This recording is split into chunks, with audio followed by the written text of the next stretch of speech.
An extra special MaxPreps Game of the Week on Halloween, no less, as we get set to bring you a fantastic matchup tonight here in the state of Florida. Chaminade-Madonna getting set to take on St. Thomas Aquinas tonight at St. Thomas Aquinas High School. Jeff Kurtz alongside Zack, Poff. Zack, I am fired up for this game. It's our last game of the MaxPreps Game of the Week. It's Halloween. And I listened to Jock Jams Volume 1 on the way over here to get myself fired up. So I'm ready for some football tonight. We have a great matchup with these two schools. Yeah, and, you know, you look at the South Florida area, it's the best when it comes to producing talent. No state has had more players drafted in the NFL since 2015. And, Jeff, this game features 65 players with at least one FBS or FCS offer. That is a lot. We've had a lot in every game this year. Let's go ahead and take a look at some of those key players for tonight's game. First with the visiting Lions from Chaminade-Madonna. Yeah, it all starts with their running back, four-star committed to Texas, Derek Cooper. He also starts on defense. This dude is a big-time playmaker on both sides of the ball. And if Chaminade wants to come in here and win tonight, they're going to need a big game from number one. Meanwhile, for St. Thomas Aquinas, got a lot of great players on this roster. Who'd we pick? We're going with the junior wide receiver, Julius Jones. This guy is a big play waiting to happen. Averages nearly 20 yards per reception. He's having a great junior season. Now, normally the Lions versus the Raiders would not be even a very good Monday Night Football or Thursday Night Football matchup. But tonight, when you've got two of the top 25 teams in the country, there's going to be some interesting twists and turns out on the field. Let's take a look at the keys to the game, and it starts with Chaminade-Madonna's scary good defense. This is a team that stops you behind the line of scrimmage, either sacks, tackles for loss, 17 times a game. Yeah, I knew you had fun with this one for the keys, Jeff. Throwing scary in there. Happy Halloween out there. But, yeah, their front seven is going to have to play great. Aquinas is going to try to establish the run, so they got to get some plays, some negative plays, and to put St. Thomas Aquinas in those long down and distance situations. And for Chaminade, too, you got arguably the best wide receiver in the state in Jason Lopez. You got to utilize him. This guy has nearly 5,000 career yards receiving. Meanwhile, for St. Thomas Aquinas, no big plays. You don't want any boo, and then suddenly your corner is looking at some guy going into the end zone. That's going to be really critical tonight for the Raiders. Yeah, and that's going to be key for them to, you know, keep Derek Cooper. No big plays for him out of the backfield, and to kind of shut down Jason Lopez as well. If they can do those things, it should be good for the Raiders. And then hang on to the football. Keep all the candy tonight. That's what St. Thomas Aquinas wants to do. You don't want to share the ball. The MaxPreps Game of the Week coming up in just a few moments, folks. Please stay with us. Game day's here. You try to make it every week, but sometimes life gets in the way. With the NFHS Network, you can be there, catching those important moments live while on the go. And even if you're at the game, you're stuck behind your phone trying to record that one great moment you'll remember forever. With the NFHS Network, live and on-demand games with highlights and game recaps will be ready for you to rewatch and share with friends and family. 30 sports across 50 states, 500,000 games. One way to get closer to the athlete who matters most, yours. NFHS Network. Be in the stands wherever you are.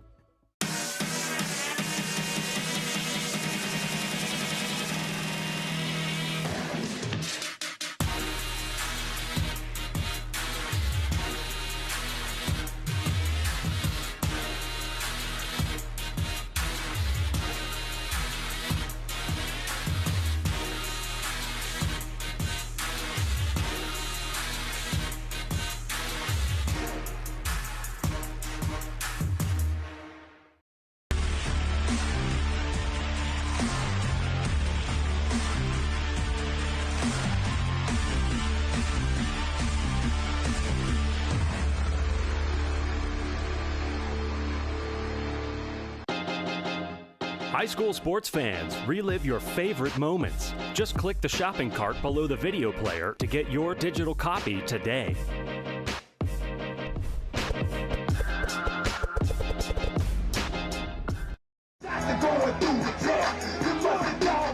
Fired up on the field. Coaches fired up as well. Here's Roger Harriet, the St. Thomas Aquinas Raiders head coach. Been doing a great job for 11 years for the program now. Oh, yeah. I mean, it's not bad. I mean, they've won 8 state titles under Roger Harriet, and, you know, they've rolled off 6 consecutive state titles. So all Roger Harriet does is win. He's 137-15 since taking over at Aquinas. Also had a good resume at University School from 2006 to 2013, going 78-15 and won a state title there as well. Yeah, and you know, when you've been coaching for half the team's titles and you played in the 9th one of the 16, you're doing pretty well. Damian Jones guiding the Lions in tonight's game, his 10th season as the Lions head coach. I don't know if there's a more swaggy coach than Damian Jones, man. He's a great coach. I mean, he's turned Chaminade-Madonna into a national power. They finished ranked in the MaxPreps top 25 4 consecutive years. Jeremiah Smith's senior year, they finished ranked number 2 in the entire country. Chaminade-Madonna's won 9 state titles as a program. 7 of those have come with Damian Jones as head coach. You know, and these two teams, Zach, as well, didn't have to play each other for this final game. This isn't a league game between these two. In fact, Chaminade-Madonna in Division 1A, 5A for St. Thomas Aquinas, and so they could really just kind of coast through this last game of the regular season. They have next week off. Playoffs start on the 14th of November. But no, they're playing a game tonight that's 2 powerhouse programs. And that's why you see on the screen, man, Chaminade-Madonna's won 9 state titles. St. Thomas Aquinas has won 16. When you schedule like this, you play the best teams. That gets you ready for the playoffs. And that's why these two teams want to face off against each other, because both teams will find out some flaws in their game as they head into the playoffs, because that is what legit competition brings out of you. Then you get a week off, get everybody rested and ready to go, and then you got playoffs starting on November 14th. We'll be covering a lot of those on the NFHS network. And here we have 65 players. You mentioned this in the open, Zach, with at least one Division I offer. Not the most we've had in a game of the week this year, remarkably, but still, that's a great breadth of talent on the field. I mean, everybody knows South Florida is a hotbed for talent, and both these two programs have 2 of the most stacked teams in not just Florida, but the entire country.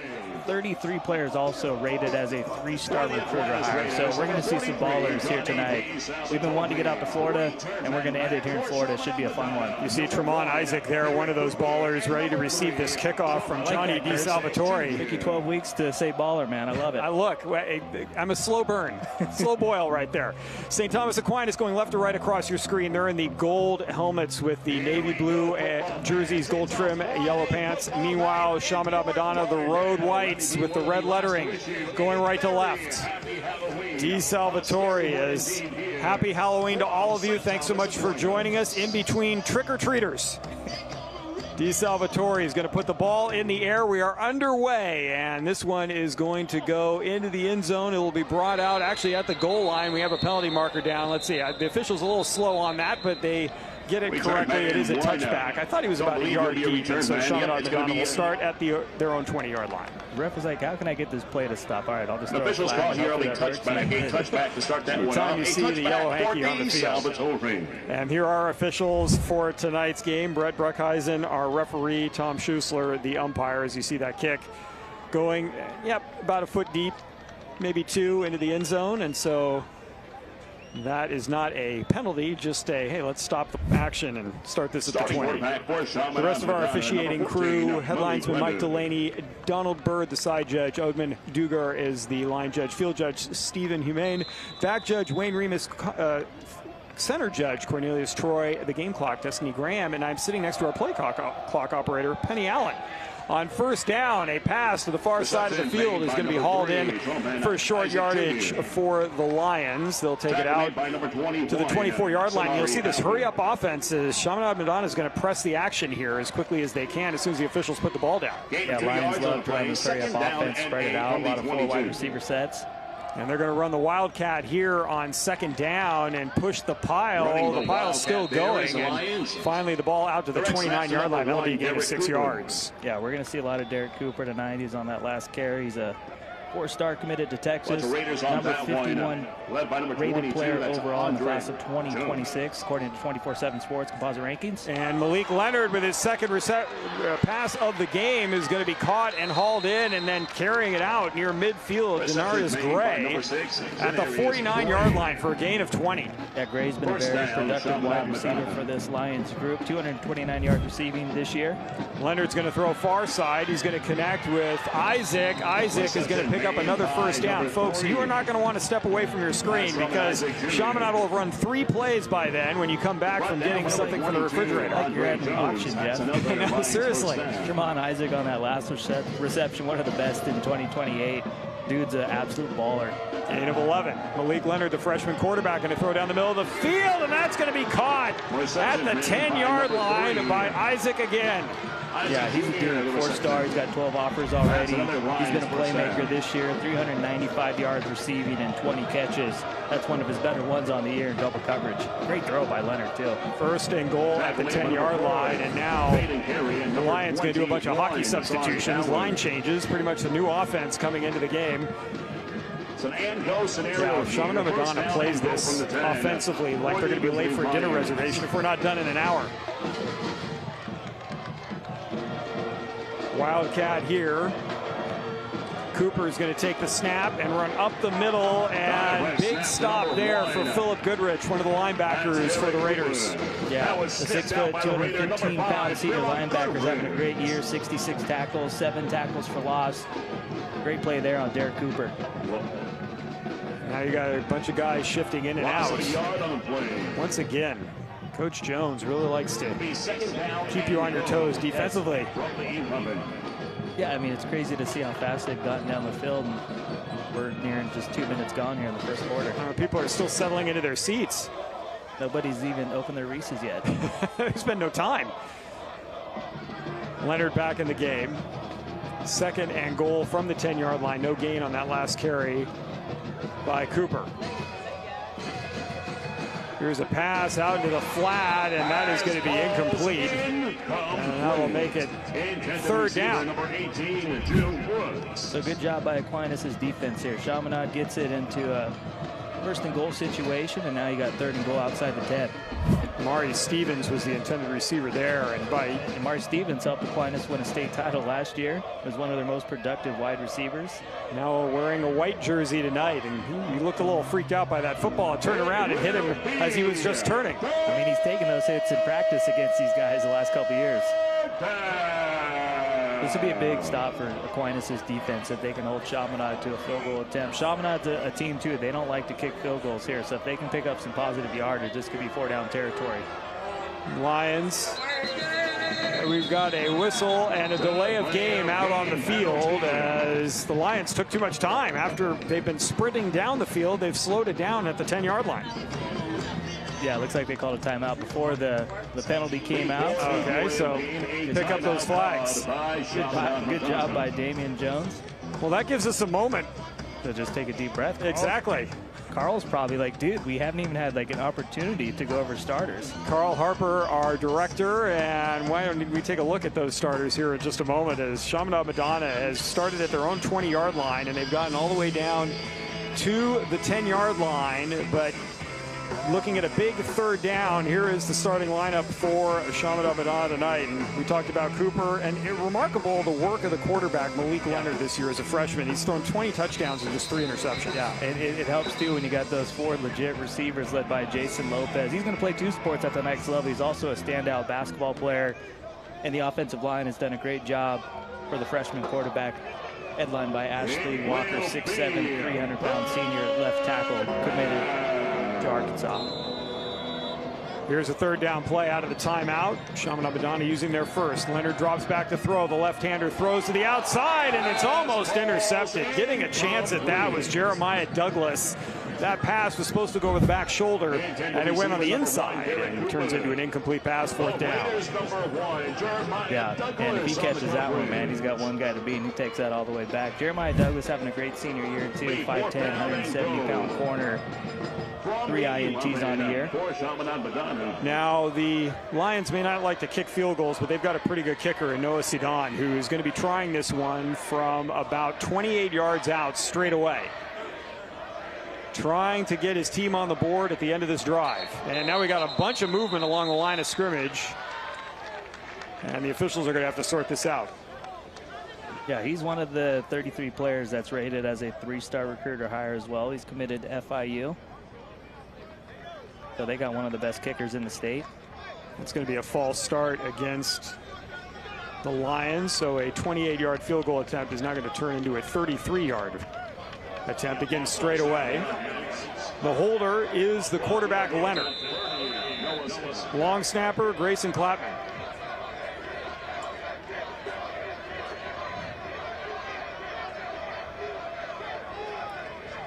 Snap a little low, but Leonard does a nice job getting the kick down, but it's wide right. Wide right. The snap. Leonard handled it, but just threw off the timing enough. We have a missed field goal. Yeah, that's a tough way for that drive to end. Lions did a great job getting all the way to the 10, but don't put any points on the scoreboard. And like you said, Jeff, it was really because of that snap and just kind of slowed everything down and ruined off the rhythm. So now St. Thomas Aquinas will get the football at the 20 after the missed field goal of 33 yards. Get our first look at Mason Mallory, senior quarterback, 6'2", 195 pounds. First year with Aquinas, transferred over from West Boca Raton, helped them win their first state title in program history last year. And a pretty good running game here as well. As you can see, his quarterback rating on 115.3. It's been really solid for the Raiders this year. And this is a team that's going to want to control the football tonight. Keep the candy, as it were, but you're playing a defense, like we said, scary good. And there's a tackle for a loss in the backfield. Again, we mentioned the open, but 17 tackles, either sacks or tackles behind the line of scrimmage per game this year for the Lions. Yeah, that's the big boy, Damani Atkinson, 6 foot, 295-pound senior. You can chalk him down for 7 TFLs now. So second down and 13 after a loss of 3. And that's what we were talking to with Aquinas, too. They got to control the line of scrimmage. Here is a jet sweep to the near side, and unfortunate because there were blocks in front of him, but stumbling is Julius Jones, and he's going to get a yard only, a gain of 1, making it 3rd and 12. And if he would have popped that outside, man, he'd probably still be running. You don't see that too often with Julius Jones. He's their star wide receiver, only a junior. Virgil Lemon's having a great junior year out of the backfield, too. And Aquinas, a great offensive line led by Mark Matthews, who's the #2 overall recruit in the class of 2027. Mallory's going to motion Virgil Lemons out of the backfield and then go underneath for short yardage to the 24-yard line. That pass is going to be caught by Justice Fitzpatrick, but that'll bring up 4th down. And so that tackle for a loss on that first play, and then Jones, unfortunately, finding a turf snake going around the right-hand side and tripping. Now you've got 4th down, and the punting unit is on. And Fitzpatrick on that last catch. He's going to Georgia to play corner, but Aquinas has kind of been trying to find that second wide receiver to pair with Julius Jones. So we'll probably see him a lot on offense tonight, even more so than defense, because they're loaded in the secondary. Punt away from DeSalvatore. This is returnable from the 37-yard line, and a return of about 5 yards to the 42. Tackle on the play by Cannon Gula. That was Lopez on the return, and so that'll be a 5-yard gain and good field position for the Lions for their second possession. Which is crazy to me. Jason Lopez is the all-time leading receiver in the state of Florida. He played varsity as an 8th grader. He transferred over to Chaminade as a junior. But you didn't see a lot of media attention for it, which is crazy to me. But he comes into this game with 4,845 career yards, 57 touchdowns, 296 receiving yards. He's also tied for the #1 spot for receiving touchdowns. So if he gets one here tonight, we'll see a little bit of history. Jamon Isaac is usually the guy returning punts, as an emphatic call on the part of Chase Goodrich, one of the defensive linemen for St. Thomas Aquinas, pointing in the direction of a false start. He's correct, but he's just making sure the ref knows. Yeah, exactly. You know? He looked like he was directing planes on a carrier. That is the second penalty on the Lions, 2 for 10 so far here in the first quarter. In this stadium we're at, too, Brian Piccolo Memorial Stadium. Piccolo graduated from Aquinas in 1961. Jeff, you're probably familiar with the movie. It came out in the 70s. Yes, Brian's song. Read the book as well.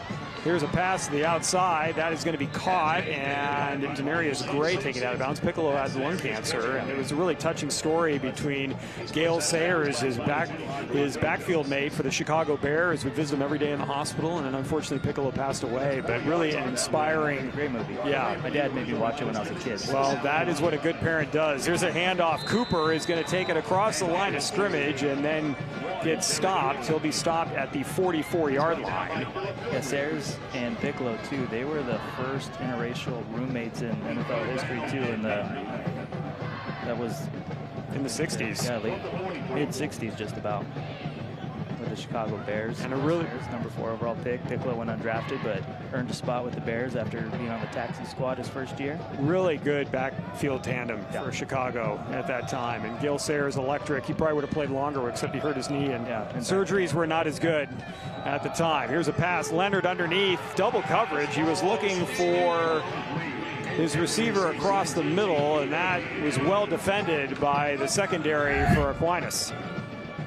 Yeah, he's trying to find the big sophomore Peter Pierre, 6'5", 220 pounds, but nice defense by Aquinas. Blanket coverage. And now the punt team on for Chaminade-Madonna. Back to receive is Jeremiah Douglas. The punter is Noah Sedon. He does everything kicking-wise for Chaminade-Madonna. Averages about 38.7 yards per punt. Gets this one away. That's a lot more than 38, as Douglas is going to be driven back to his 11-yard line. What a kick. Yeah, great hang time. That was perfect. Well, you can see why this kid is being recruited for the kicking game. Yeah. So this ball is going to be at the 11-yard line. We got a big one tonight, huh, Kurtz? We do. We got a big one here, and then 3 hours after this one kicks off, we got a pretty big one in Southern California. Yeah, these are the 2 biggest games of the week. You got number 1 St. John Bosco playing Modern Day tonight. You can watch that on the NFHS network. That's going to be a big-time football game. Modern Day has 2 losses, but both those losses came by 1 score. Bosco trying to finish the regular season undefeated for the first time since 2018. I think it's going to be a very close game. A lot of people are overlooking Modern Day, but I wouldn't do that just yet. Modern Day beat St. Thomas Aquinas' first game of the year, 26-23, as a handoff on first down is going to be stuffed at the line of scrimmage. That's going to lose a yard to the 10-yard line. That was the last time that St. Thomas Aquinas has lost a football game. Chaminade similarly lost to St. Francis Academy, another top 5 team, at least at the time, 42-13. They've won every game since. Yeah, they lost on the same field in the Broward County event. Kevin Perry, Dr. Kevin Perry, does a tremendous job setting up that event, and you know, Aquinas almost came back and beat Modern Day in that game, dominated the second half. Second down and 11 is Aquinas trying to get outside on this defense, and they're going to make up the yard they lost, but that's it. And it'll set up a 3rd down and 10 here for the Raiders, as this defense is proving really formidable in the first 2 possessions for Aquinas. Yeah, that was just everybody sticking in their lanes, didn't allow an alley for Aquinas to pick up positive yardage. So Lions defense playing very well here on the first 2 drives for the Raiders. Mallory going to go with a 4-receiver set, 3 to the far side with a back to his right in the backfield on 3rd down. Looking to throw, also a left-hander across the middle. That's a great catch. Pulling it in from behind, Justice Fitzpatrick. What a grab. He'll pick up the first down of the game for the Raiders. Who says cornerbacks can't catch? That was a big-time catch, Justice Fitzpatrick. He came into this game with no receptions. He hasn't really played offense. They've been really trying to find that number 2 wide receiver to pair with Julius Jones. A great catch and a nice run. And they did have their number 2 guy, Sean Thompson, but he's been down with an injury, but great play by Justice Fitzpatrick there. Yeah, Fitzpatrick grabs the football and then stops and cuts back the opposite way. I mean, look at that, on a dime, and jukes 3 defenders. That's just a fantastic play. His older brother was a stud as well, too. And he now plays for the Miami Dolphins. Minka Fitzpatrick. Well, at least he kept it close. Yeah. Nearby. Easy to get to those games. He helped St. Peter's Prep win a state title. Used to be a power out in New Jersey. Well, it got to be a nice find when you can take someone as good defensively as Fitzpatrick and they put him on the offensive side. He immediately starts shining in his first game there. It's a nice weapon to have moving into the playoffs. Yeah, you know, 6'2", 190 pounds, 4-star, committed to Georgia. The ball out to the 35-yard line after that, the first down of the game for St. Thomas Aquinas. A little bit of breathing space here on a drive that started at the 11-yard line. Split backfield with Mallory on first down. Going to give it to Lemons running left. Lemons with a nice gain out to the 42-yard line for a gain of 7. That's the best gain in the running game that Aquinas has had here in the first quarter. Yeah, 5'10", 190-pound junior running back, putting together a nice season. 512 yards, 64 carries, 6 touchdowns coming into this one. He's landed double-digit offers. Arkansas, Illinois, Indiana among the schools to offer the junior running back. Same formation, handoff, Lemons. No, actually keeping it Mallory. That's a great fake. Fake me out, and the defense picks up another first down and will finally be tackled just shy of midfield. Yeah, and that's what Mallory adds to his game, too. He's a guy that can beat you with his legs. 48 carries, 397 yards, 4 touchdowns this year. He's a true dual-threat quarterback. That was a great read by Mallory because the defensive end was crashing down from that right side of the defensive line, left side of the offensive line. He pulled the ball back and then gets a first down. Take me out, too. Split backfield again. Raiders sticking with his formation. Mallory looking to throw. He's throwing to the near side. Fitzpatrick is not going to be able to get to that football. It will be incomplete. Yeah, nice coverage by Sam Brown there, one-on-one with the 6'2", 190-pound four-star. Boy, just led him a hair too long. Second down and 10 now at the 49-yard line. Raiders looking to cross midfield for the first time in the game.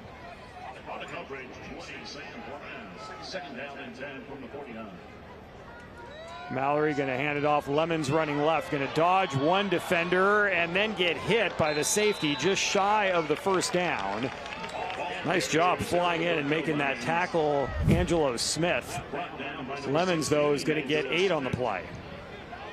If they start picking up big chunks of yardage on first down or second down carrying the football like that, this makes it a much easier 3rd and 2. Yeah, and Angelo Smith, younger brother of Jeremiah Smith, who was a star here. He's a junior committed to Ohio State. He's been a big play safety for this program last couple of years with 3 interceptions each of the last 2 seasons. Mallory on a slant route, and Brown in coverage again breaks up the pass. It'll make it 4th down. Yeah, that one just kind of thrown just a little bit behind Fitzpatrick. Tough play to make. Nice job by Brown on the coverage. Looks like they're going to be punting this one. Want to kind of win that field position battle, which was one of the keys that, you know, a couple of the Aquinas coaches were talking to us about. So it's still early in the game. No reason to try and force a 4th and 2.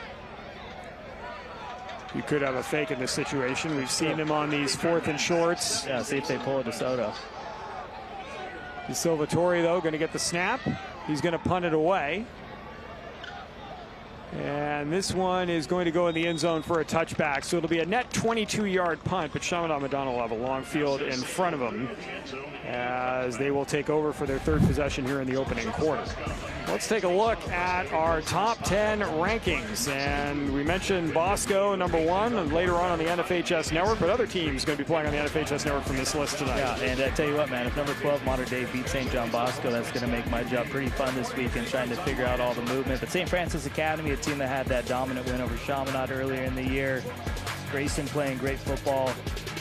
IMG Academy, number 4, Corona Centennial, and Sierra Canyon will both be in that CIF Southern Section D1 bracket here in a couple weeks.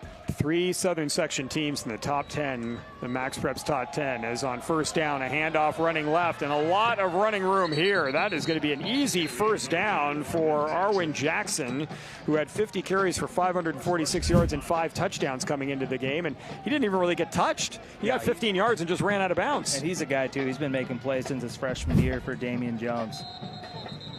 A little too quick false start here, I believe. Yeah, and that's going to be the call. That's the 3rd false start penalty here on the Lions in the first quarter. Yeah, Arwen Jackson, though, as a freshman, he had 99 carries, 731 yards, and 10 touchdowns. Had a productive sophomore year as well last year with 665 yards and 8 TDs, and he's been a good spell running back for Derek Cooper this year. 99 carries, but not 99 problems for the freshman, which is good. I like it, Kurtz. Jackson going to stay in the game. He's going to move to Leonard's right-hand side on first down and 15 back at the 30-yard line. 4 receivers set. Jackson the carry, and this time he's got a problem. Yeah, great job off the edge. Wyatt Smith, looking like his dad, Justin Smith, former 5-time Pro Bowl defensive lineman with the 49ers, also played with the Bengals. Great job. He's having an outstanding junior season, 73 tackles, 10 tackles for loss, and 6 sacks this year for the Raiders defense. Second down and 15 as we move down to the 3:30 mark here in the first quarter.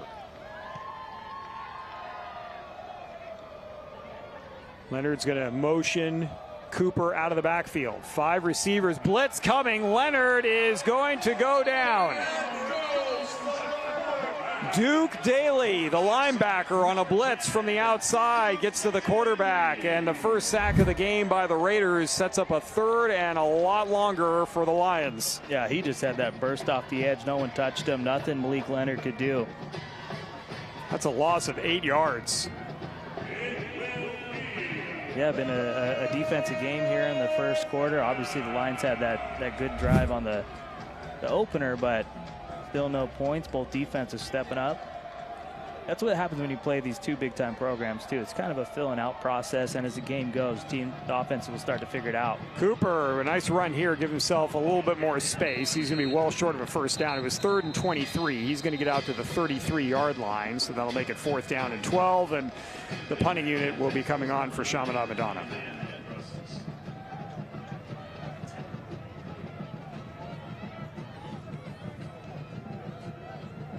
Well, this game's starting out like the MaxPreps games of the week did at the beginning of the year, where we had a lot of low-scoring affairs, a defensive battle for most of the first 10 minutes. I'm waiting for that text, one last text from BJ just blaming us for the lack of points. Just be ready.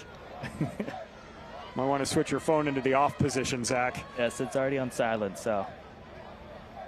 Sit on out to kick. Had a good one the first time. This will be a low-line drive and returnable for Douglas. Douglas makes a man miss, spins at the 40-yard line, and then will be stacked up around the 43. But if you were talking field position, the Raiders, even though that last punt by DeSalvatore went into the end zone, Chaminade-Madonna started the ball at their own 20, they still have their best starting field position of the game out around the 43-yard line. Yeah, that was a good decision by Roger Harriet to punt on the last one, because now, like you said, now they start this drive at their own 43. And this is where, you know, you got to watch out for 81, Julius Jones here. He's a big play wide receiver. He's averaging 19-plus yards per reception. You got him lined up on the same side as Justice Fitzpatrick. He's in the slot next to Fitzpatrick on the near side. Mallory in the backfield with one back. On first down, pass near side, there's Jones, just like Zach mentioned. Get him the football. He's going to get a nice gain on first down, 5 yards. Actually make that 6 out to the 49. His dad, too, one of the best running backs to come out of Notre Dame. Julius Jones spent time in the NFL with the Cowboys.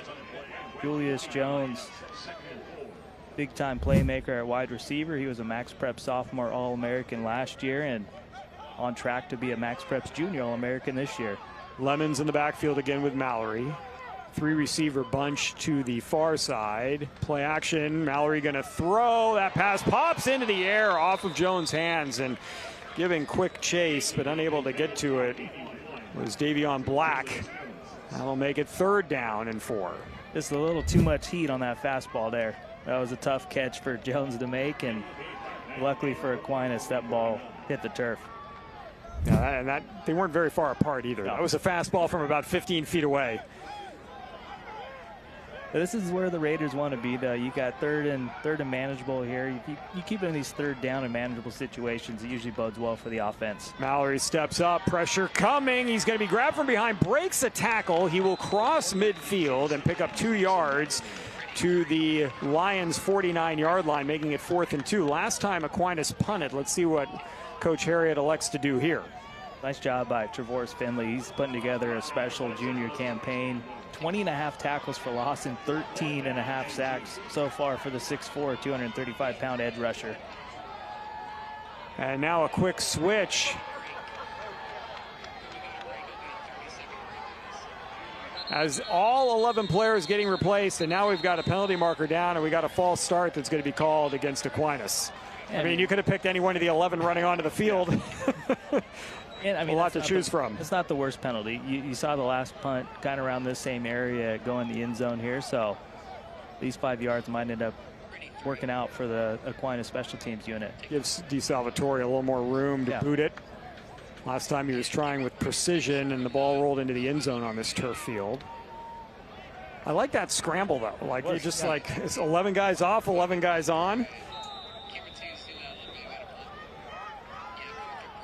DeSalvatore inside his 35-yard line. High punt this time. Fair catch being called for. Lopez going to grab it at the 10-yard line.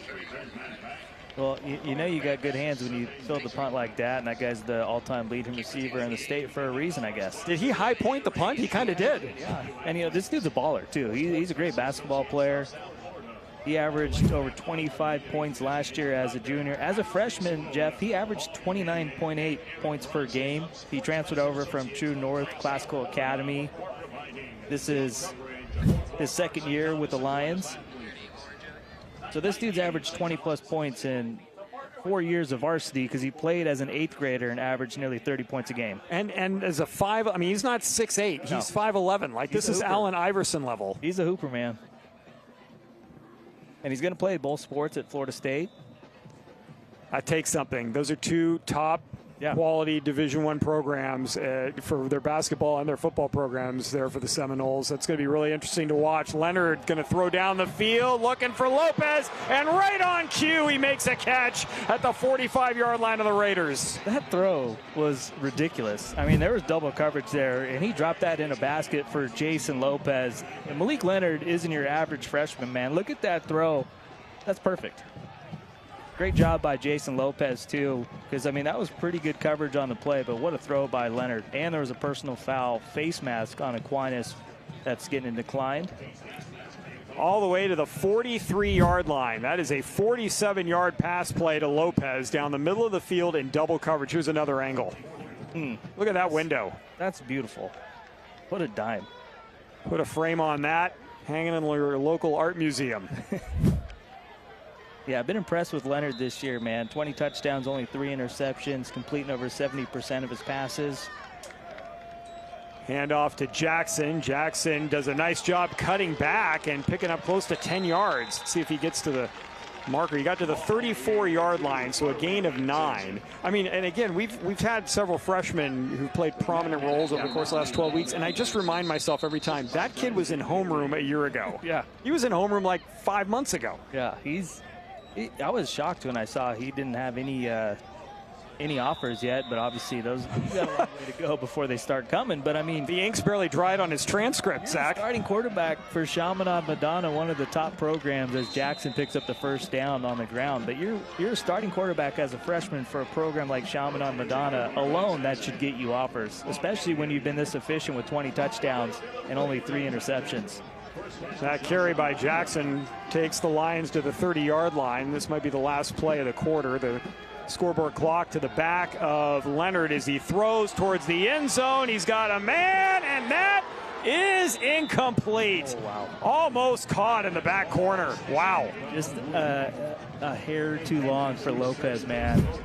Just out of his stretching arms there. I would want to see if he got his feet in. Ooh. Oh, he would have had his feet in, yeah. That would have been a remarkable catch if Lopez could have came down with that one. We have our top 10 plays of the week at halftime, voiced once again by Steve Montoya. I did not watch them, but that would have been a candidate. Yes, it would. We've had, I think, the #1 play every week, and it's not even us saying to put it #1. Maybe sometimes. 2nd down and 10. Good penetration by the defensive line. That was a great job. Fantastic work by Wyatt Smith again. A tackle for a loss to the 33-yard line. That is the end of the first quarter play. We are scoreless here in Fort Lauderdale. We'll be back with more here on the NFHS Network and MaxPreps right after this.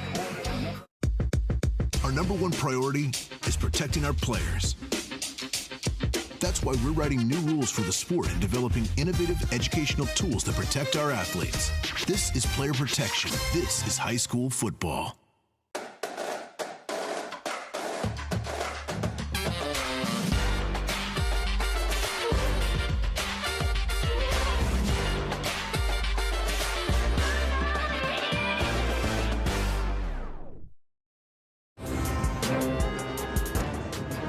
One quarter in the books here at St. Thomas Aquinas. Jeff Kurtz joined by a special guest. We got an expert on Florida football that we're going to have come in, and Nick Marino, who is joining us in between the first and second quarter, and then between the third and the fourth quarter tonight. Nick, and we welcome you very much to the MaxPreps Game of the Week. Thanks so much for joining us. So you've been watching this first quarter play. Did you anticipate that we would have a scoreless game here through the first 12 minutes? You know what, the way Aquinas' defense looked like last week, Jeff, you kind of had to anticipate this a little bit. A couple teams kind of feeling each other out, seeing what's going on in such a highly anticipated game. It's been a fun one to watch so far. You've been around the campus this week. What's been the buzz like for a game that's not league-based, but is two top-quality teams, where a lot of people talking about it, and your experience coming into today's game? Big buzz. I mean, this is two of the premier programs in the state of Florida. Last year, Chaminade was able to come out on top over St. Thomas, and this one should go down to the wire. It'll be a fun one. Here's Cooper up the middle. He's going to pick up another first down for the Lions and take it into the red zone for the second time today. So, Nick, before we let you go back and keep observing this one, as we look to the rest of this quarter, what do you anticipate from each of these two teams? What do both these teams need to do to win this football game? I see St. Thomas on the offensive side of the ball, try to establish the run a little bit more. They've got Virgil Lemons, their lead back, very skilled. And there's Leonard, who's going to take this one into the end zone for a touchdown. Well, then from the Chaminade-Madonna side, maybe a little bit of a bootleg. Keep doing that. I mean, two really good lefty quarterbacks, and Chaminade strikes first here. St. Thomas Aquinas try to get the ball in the hands of Justice Fitzpatrick, the two-way star, when they get the ball back here in a second. Well, that is a 13-yard run by Leonard, first score of the game. Nick, we'll let you get back to sleuthing around here in the stands, getting us more intel when we come back to you between the third and the fourth quarters. Thanks so much for joining us. Thanks, Jeff. And Leonard completes a 90-yard drive early here in the second quarter with a run there from 13 yards out, and the extra point coming up here. And Zach, you got to watch that, as we were talking to Nick, and boy, that was an impressive last couple of plays for the Lions as they connect on this extra point. Yeah, that's where, Cooper just puts so much stress on the defense, and you hit him with the fake, and Leonard has that huge alley. So I don't know if I'm bad luck or if Nick's bad luck for Aquinas. It could go either way there. But yeah, look at the fake by Leonard. There's nobody there. Did a great job, put it in the running back's belly, and he walks into the end zone. First rushing touchdown of the year for the freshman QB. Well, he's had a great opening campaign. Might as well add a rushing touchdown to the resume. I'm impressed with him, man. I've watched Chaminade a few times this year, and he's getting better and better each week. He's a baller. Well, a 90-yard drive for the Lions with now just 20 seconds into the second quarter, and the first score of the game, making it 7-0. But, Nick talked about it. He said, well, both teams feeling each other out, and I guess the Lions needed 12 minutes and about 20 seconds, and they figured it out. And, it started with that great throw he made to Jason Lopez. That really got the big playability for the Lions, and then they're able to establish the run right after that with Cooper, and then Leonard punched it in. Yeah, that was a dime that he threw right there. Great throw. Yeah. It's one of the better throws we've seen this year. I don't know if Leonard plays basketball as well, but if they need a point guard and they want to feed Lopez, might even advocate for him for the basketball program. Hey, look, he get the ball to me in space on the football field. Why don't we put him into the offense here in basketball too? As here's the kick away. And this one's going to go into the end zone for a touchback. And we should mention that if Noah Sedan is kicking, the ball is going in the end zone. That is now his 56th kickoff of the year, Zach, and 55 of them have been touchbacks. I don't know what happened with the one, but it must have been like a personal foul penalty or something that pushed him back. But that dude's got a special leg. He does the punting as well for the Lions.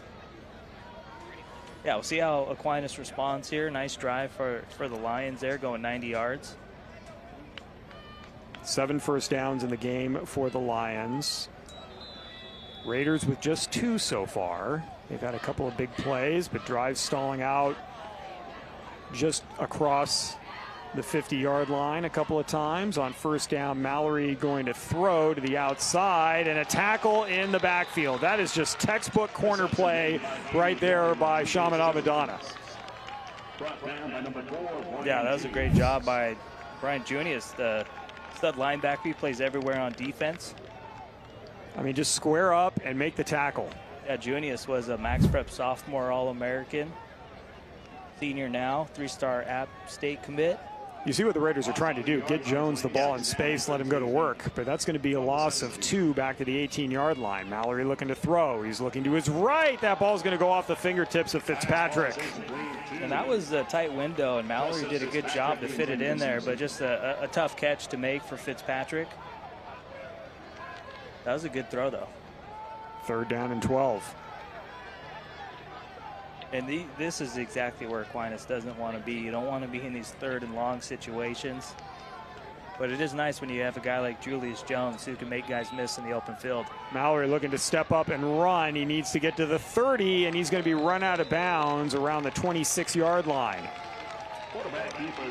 And now we've got some after the play activity as Mallory was tackled out of bounds, but quickly the officials are on top of that, and the coach is separating players. I know Lions are pretty hyped after that tackle, but you don't want to do anything that ends up with a penalty. And Bryant Junius, another tackle on that play, gain of 7. Yeah, nice job by the Lions defense. They get the touchdown and then they come right back out and force a 3-and-out. Yeah, Chaminade-Madonna's defense been playing great here in the first quarter plus. Tallarico punting this football away. He averages 43 yards a punt, and Lopez going to haul it in at the 30-yard line.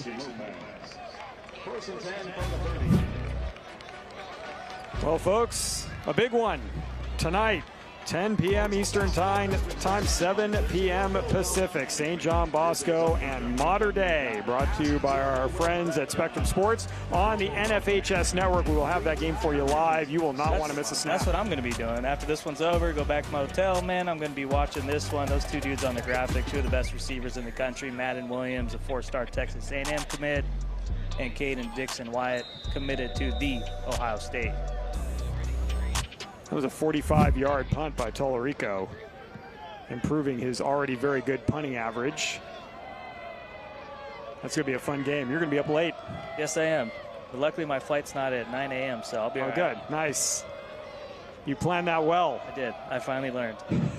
In week 12. Yes. Hey, better late than never. Leonard on first down. Going to throw. Hit as he throws. Pass is caught by Lopez. He will step out of bounds at the 37-yard line as the freshman takes a shot but hangs in the pocket and completes the pass. Yeah, that's what he's tough, man. I noticed that in that St. Francis Academy game. They lost that one 42-13 in the season opener, but he took some big shots, man. He just kept coming back. But since then, for the Lions, they've won 7 in a row. Leonard handoff up the middle. That's going to be a first down, gain of 4 yards to the 41-yard line. And really outside of the St. Francis game, probably the toughest team they played was American Heritage. That was back when Diabell was still playing, and they had a big 28-24 win in that one. A well-balanced team, though. They're good offensively, and they have some studs on defense. Lee Prince Jr. in the backfield is going to get the handoff, and he is going to be tackled in the backfield for a loss. Prince has not had a lot of carries. Well, he's had a decent amount. 37 on the year. That's carry number 38. He will be stopped at the 39-yard line. Loss of 2 yards is Wyatt Smith with another tackle. Second down and 12. Yeah, Wyatt Smith having a good first half. He's been all over the place in the backfield. 6'6", 240-pound junior. Prince again and Smith again. He's a stud. I mean, he gets after it. He came from the left side. The play was going, left side of the defensive line. The play was going to his right, chases him all the way and makes a tackle from behind. Yeah. I mean, he comes in with 10 TFLs. He's already had a couple here. Look at that, man, and just no chance for Lee Prince Jr. He wasn't even in your screen, folks, when you were watching that replay, and suddenly he appears out of nowhere. Like you're going through a haunted house, and you turn a corner, and there's Wyatt Smith. Third down and 12. Leonard with a blitz. Pass underneath will be incomplete. Nice pressure by the Raiders defense. Good play call by the defensive coordinator, and that will bring the punting unit out for Chaminade-Madonna. Yeah, exactly what the Raiders defense needed to stop here, and now it's up to the offense to get things going. But yeah, great call there to get pressure on Leonard, and he just chucks that one into the ground. Sedan out to punt, standing at his own 25-yard line. 2 now back to receive for Aquinas. Who knows, maybe a little trickery or treat here on this one. Okay. Well, now you see it, now you don't. See if they run a reverse on the punt return if they get an opportunity. Let's just say one of the plays on the top 10 plays of the week might be something similar. The kick away. And the Raiders are going to let it bounce. It is going to be down at the 27-yard line. So not terrible field position for the Raiders here. Their second best of the game. They've now had drives at their 20 twice, their own 11, and their own 43-yard line. This from the 27 with 9:04 left in the half. And you look at Aquinas, too. They come into this one. They're 8-1 on the year, had that 26-23 loss against Mater Dei at open. A game they really dominated the second half, almost pulled off a huge comeback. They were out in London earlier in October, played NFL Academy. That's a program that's gotten really better compared to last year. They also played IMG Academy and lost that one 41-24, NFL Academy, that is. Yeah, St. Thomas Aquinas, for a lot of those players, their first time on a plane, and they're going to London. They even had a chance to meet with an elementary school and keep talking about the sport of football as there's a handoff on first down, gain of 1. What a great opportunity it is as a high school student. You get to go over there. You're talking to these elementary school kids. You must look like people who appeared out of a comic book, you know, like superheroes. You're in London for the first time. Yeah, and then you get to play at Tottenham Stadium. Yeah, it was cool, man. It was fun watching that game. NFL Academy played a good game. Aquinas really controlled that game from start to finish, though. Score looks a little closer than the game really indicated. And for those of you unfamiliar with the NFL Academy, is Aquinas looking at a 2nd and 9 here. It's the NFL attempting to grow the sport in Europe with high school athletes or high school age athletes, and they're doing a nice job. A lot of players have come over to play here. As another 1-yard gain to the 29-yard line will make it 3rd down and 8. And once again, this defense has been, we said, scary good. They have been that in the first half. And Aquinas comes into this one. They're averaging 40.7 points per game. But Chaminade-Madonna, they're good on all 3 levels on defense. And their defensive line doing a real good job here in the first half. On 3rd down and 8, Mallory going to look to the sideline for the play call. I mean, I expect here, if you get Justice Fitzpatrick in a one-on-one situation here, he's 6'2", give him an opportunity to high point the ball. Mallory looking right, will pump and go, and he finds a man across the middle. That is a great play. Fitzpatrick the catch and the first down. Nice job by Mallory, man. Like you said, Jeff, that was a good pump fake and nice route by Justice Fitzpatrick there to move the chains. Big 3rd down conversion. Good throw. Yeah, and really faked out the defense because it looks like a pump and go, and instead it's a pump and cut across. I mean, that's like a little bit of a down and in. The ball to the 48-yard line. Fresh set of downs for the Raiders. Looking for their first points of the game. 7-0 our score. Mallory with a split backfield. Gonna hand it off. This is Lemon, does a nice job bouncing to the outside. Big yardage. He'll be tackled from behind finally by Trevoris Finley, but not before he gets it to the Lions' 31-yard line and another first down. You gotta love that from Fitzpatrick too. Blocking on the edge for his guy created an extra 10 yards for him to pick up on the ground. So first good drive for the Raiders offense here. Starting at their own 27-yard line, quickly down the field, split backfield again for Mallory. This time he's going to give it. Oh, nice job breaking a tackle at the line of scrimmage, cutting up field. That is Isaiah Calixte, who does a great job getting into the red zone down to the 12-yard line. Yeah, he does a good job of giving this Aquinas offense a nice 1-2 punch. 34 carries, 348 yards, 2 touchdowns. So he's averaging over 10 yards per carry this year. Lemons and Calixte stay in the backfield together. Calixte to the left, Lemons to the right. Mallory going to motion Calixte out of the backfield, give it to Lemons instead. Nice cut. Lemons inside the 10-yard line, down to the 6. It's a gain of 7 yards. And that's where it's nice. You got this great offensive line. Dylan Steen, Jaden Dean, Mark Matthews, the 3 headliners. Jaron Bray, too. Lemons was getting the handoff, but now we've got a whistle, and Chaminade-Madonna is going to call their second timeout.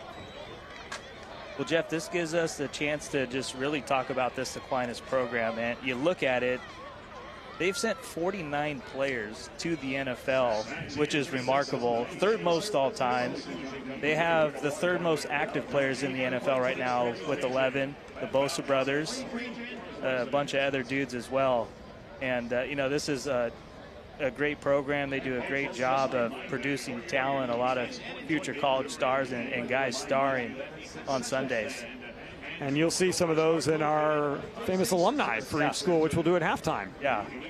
I think I'm sure the Boses are in there. Yes. If they didn't make the cut, that'd be pretty remarkable. I had to throw Brian Piccolo in there, obviously. Okay, sure. Named after him. Absolutely. Well, both of these coaches have done an outstanding job guiding these programs. In fact, I ran into someone I met a long time ago, Darren Smith, who is a coach at Chaminade-Madonna, was a linebacker for the University of Miami. You guys were reminiscing a little bit. Yeah, it was like, what, 1948 or when was it? Yeah, 19-2. No, back in 92, he played. I was covering a game down at San Diego State when Marshall Faulk was with the Aztecs and Darren Smith was playing for the University of Miami. They came into play. A couple fights in that game they ended up in the year before and then subsequent year, but I managed to avoid one of them on the sideline. The sea parted like Moses. You got quick feet, man. Yeah, you got to be when you're on a college football sideline, on any sideline for that matter. Mallory looking to throw, going to the back corner of the end zone, incomplete. Yeah. And we're going to have, they got a little handsy over there, and that's going to be pass interference. Yeah, I knew the flag was coming, just a little delayed there, but there was definite contact. I think the official was looking to see, did he catch it first? Is it a touchdown? And then big boys coming in now. It'll be first and goal. I got to give a shout out too to Nick Bonito. He's been a stud for the Broncos defense, another Aquinas alum. Officials are going to talk this over in the corner and sort it out. Yeah, Florida out here gets a little hot and humid, man, so you got to have those water break timeouts. No, it hasn't been humid. It's been really nice. It's been nice. It's been great weather for sure. That is pass interference. It's going to go against the Lions.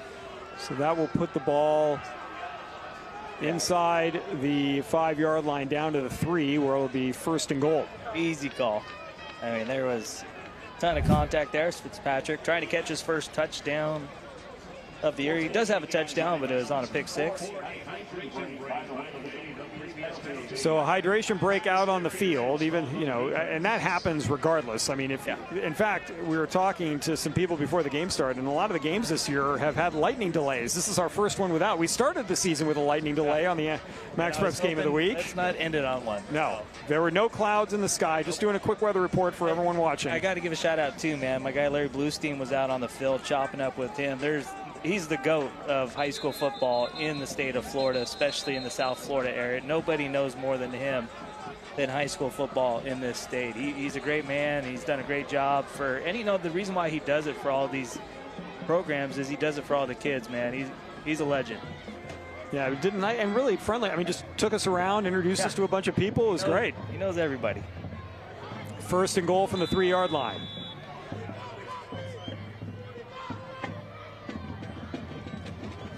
Running it right. That was Brady Palmer, who's checked into the game, the senior. Yeah, Temple commit at quarterback. And he gets the ball down to the 2. Yeah. Coming to check with the coach, going back in. I apologize to our team back in Austin who were covering this. That was actually now it is second and goal. That was or first and goal, I guess. There was an opportunity to get a first down. I thought they spotted the ball at the 3-yard line, which would have had it as a first down, but they did not. So it is now first and goal at the 2. Palmer is going to stay in the game. He's going to hand off a dive play up the middle, and this should be a touchdown for Aquinas. It is. Lemons from 2 yards out. Nice response for the Raiders. Oh, excuse me, that was Duke Daly. Duke Daly, the linebacker, gets the carry instead. Yeah, you need to get some hard-earned yards, man. Put your Mike linebacker in there. Nice job. North and South gets in the end zone.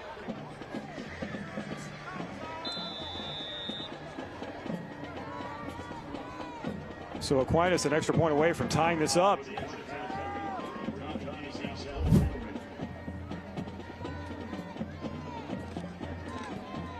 That kick is up, and it is good. We are tied at 7. That is a 73-yard drive by St. Thomas Aquinas, and with 5:46 to go in the first half, Raiders on the board.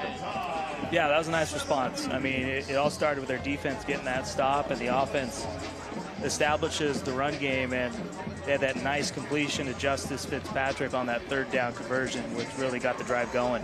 And the light show post touchdown. That's not we're not having trick lights going on here. That's the St. Thomas Aquinas light show after the score, and we got ourselves a tight ball game here midway through the second quarter. And you know, you look at this program, St. Thomas Aquinas, not just football, but you include every sport. It stacks up with any other program in the entire country. We did a video, our guys, the Dapper team who does a lot of our social stuff. They were in their trophy room. These dudes have to put trophies just on regular tables because they can't fit them everywhere. I mean, that's how many trophies this high school has won. They're great in multiple sports. They've done a great job producing NFL players, Olympians. The list goes on and on. When you have to add a new wing to the campus just to hold the trophies. I'll give you a little hint. They're a former great tennis star, won multiple majors. Chris Everett from Aquinas. Nice. Not Jim Everett. No. Chris Everett, fantastic tennis player. Kick away. Salvatore, this is returnable off of his foot. Nice return here across the 20 out to the 27-yard line, and that will give Chaminade-Madonna decent field position with 5:38 remaining in the half. They have one timeout they can use, and their offense has been moving kind of in fits and starts. They finished a nice drive the last time with Leonard on that 13-yard touchdown run, but now they've got to see if they can come up with a response. Yeah, Wyatt Smith, he's been all over the place here in the first half. He's done a good job getting Chaminade in these second and long, third and long situations. So watch 88 off the edge. Leonard in a 4-receiver set, 2 to either side. Now he's going to shift a bunch of guys around. We got 2 people in motion. There's no penalty marker down, and for a moment we're playing Canadian rules football. Yeah, the refs missed that one, and there's the flags. Yeah, there they go. Yeah, I think they were just more shocked that it happened than they were. But that is the right call. Cooper moved, and also in motion at the same time was Denarius Gray. And illegal shift is the call. That is the 4th penalty of the game against Chaminade-Madonna for 20 yards. Just 1 penalty so far against St. Thomas Aquinas, and that for 5 yards. So this will move the ball back to the 22-yard line, 1st and 15.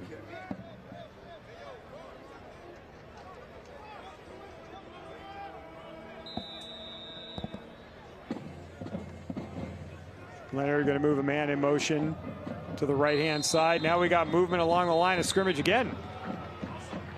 And this one looks like it's going to be a false start against the Lions. So Chaminade-Madonna going the wrong direction right now, Zach. Yeah, this is exactly what Damian Jones did not want for the Lions opening or possession here after Aquinas scored their first points of the game. Now you go to 1st and 20 and just 2 tough penalties on Chaminade, really not needed. The ball back to the 17-yard line. Leonard, with a quick conversation with his coach on the sideline, now jogs back behind the line of scrimmage. And Aquinas is too good defensively to put yourself in these 1st and long, 1st and 20 situations. They're going to give it to Cooper. Cooper, nice jump cut across the line of scrimmage. He's going to make up all the penalty yardage plus a lot more. That is a gain of 19 yards. Well, I guess when you got a 4-star committed to Texas at running back, he can make up for those penalty yards. Great run by Cooper. And what I love most about his game, man, he picks up those tough yards when there's contact. He's a stud. He's legit. He's going to be one of those next great running backs that come from South Florida. And now we've got their stopping play out on the field as St. Thomas Aquinas was making a quick substitution. Hustling onto the field was Akai Bradley replacing Joey Bolo on that defensive line. He's lining up at the right tackle position, right defensive tackle. 2nd down and 1 after 1st and 20, a 19-yard carry. Eric Cooper at 6'2", 205. He is a load to bring down. Under 5 minutes to go in the half. Cooper is going to get the 1st down. He is going to get to the 38-yard line, a gain of 2. He sure runs physical, and he's got game-breaking speed as well. He's really the complete package at running back. He had a great junior year here at Chaminade after transferring over from Cardinal Gibbons. Ran for 905 yards and 13 touchdowns last year. Play action and almost intercepted. Wow. The press box explodes around us as Andre Jones had an opportunity to go all the way. He read that play perfectly, and the ball slips right through his hands. He had that, man. That's just tough. Andre Jones, it's like he went to a house and they had the big candy out there, and he dropped all of it. That was a Reese's Peanut Butter Cup, the large pack, and it's on the ground. He's one of the better DBs in 2028 as well, so he's a stud. This is to Cooper out of the backfield. That was a lateral. That ball was a backwards toss, and it's going to be carried by Cooper out to the 48-yard line, maybe the 49. That should be enough for a first down. Boy, Chaminade-Madonna avoids disaster and then gets a first down on the next play. Yeah, especially if Chaminade turns this drive into points. That's going to be a play to look back on. 3 receivers far side, 1 near side. Blitz coming, and keeping it is Leonard. And he's going to slide down at the 49-yard line as he saw the specter of Donovan Nadros looming before him, and he went, and took a knee. Hey, you're a freshman, man. You want to make these business decisions. Wasn't a lot of more yardage there. Heads up play to go down, not take a hit. Gain of 1. Out of the backfield, juggling catch on the far side by Jackson, who remarkably is able to get positive yardage. That really slowed his momentum down as he had to reach back for the football. He is down at the Raiders' 48-yard line. And watch 88 here on the play, Wyatt Smith. Not even in your screen. He comes all the way from the other side of the field to finish this tackle. He's having a great first half for the Raiders defense. Boy, talk about jump scaring you. Smith flies into your picture. Yeah, 6'6", 240 full speed, man. That's a tough hit to take for Arwen Jackson. Jackson's going to run right here, and he's going to be very close to a first down. They're going to have him just shy, it looks like. We'll see where they spot it. Looks like he might get it, yeah. I thought he'd stretched across before the knee went down, and the officials agree. So first down for the Lions at the Raiders' 41.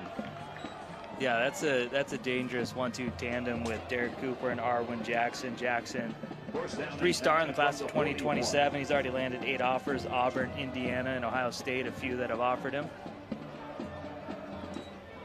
Leonard going to hand off. Cooper up the middle, inside the 40 down to the 39, a gain of 2. Smith in on the tackle again.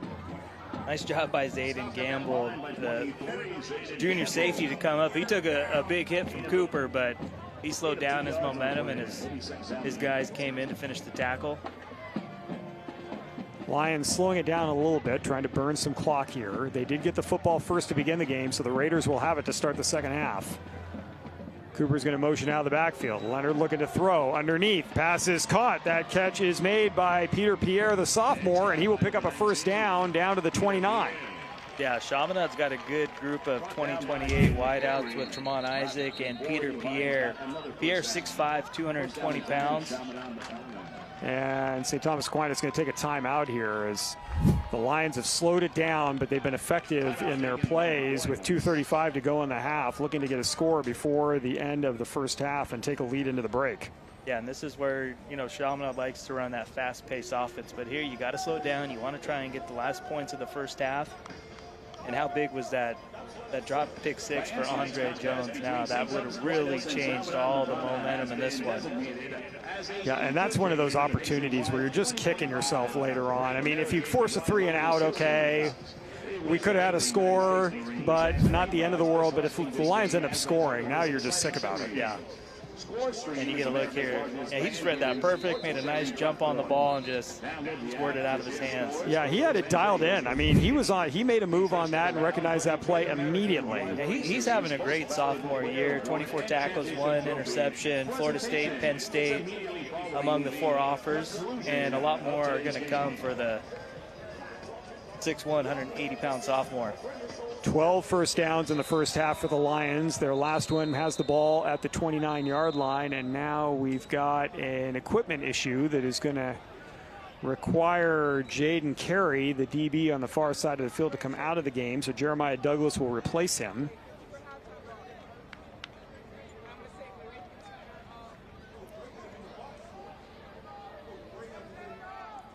All All right, the officials making sure that gets taken care of. Split backfield for Leonard. And Justice Fitzpatrick tonight just been strictly playing offense. Across the middle, looking for the sophomore Pierre, and this one goes through his hands. That was wide open. As you send Cooper one direction, you send the other back in the backfield there. I believe that was Amari Stevens the other direction out of the backfield, spread the defense around, throw across the middle, and Pierre couldn't hang on to it. And I love that from the freshman quarterback, though. That was a perfectly timed throw, and Pierre had that one go through his hands. But I love what I've seen from Malik Leonard. For a moment, the Lions had too many receivers out there. They had 5 receivers and a running back, so one of them leaves. Leonard going to throw, and we got a penalty marker down. And we got offside against St. Thomas Aquinas, just their second penalty of the first half. So 2nd and 10 turns into 2nd and 5 now at the 24.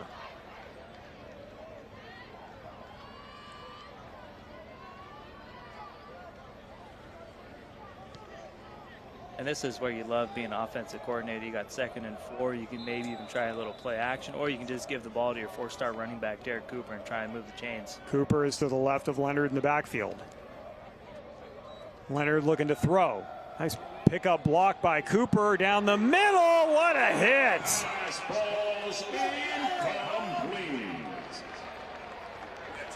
Wow. Denarius Gray was the receiver that Leonard was targeting, and then flying into your picture at the end of that play, the safety comes over and makes a heck of a stop. Wow. Amari Howard, man, that was a big-time hit, 'cause that was a touchdown if he's not there to time that perfectly with the hit. This Aquinas secondary, man, they just got dudes all over the place. Yeah, and you're right, the timing on that, and if you're a little too early, it's a penalty. Yeah. And now you've got the ball inside the 5-yard line if you're the Lions, or at least half the distance to the goal.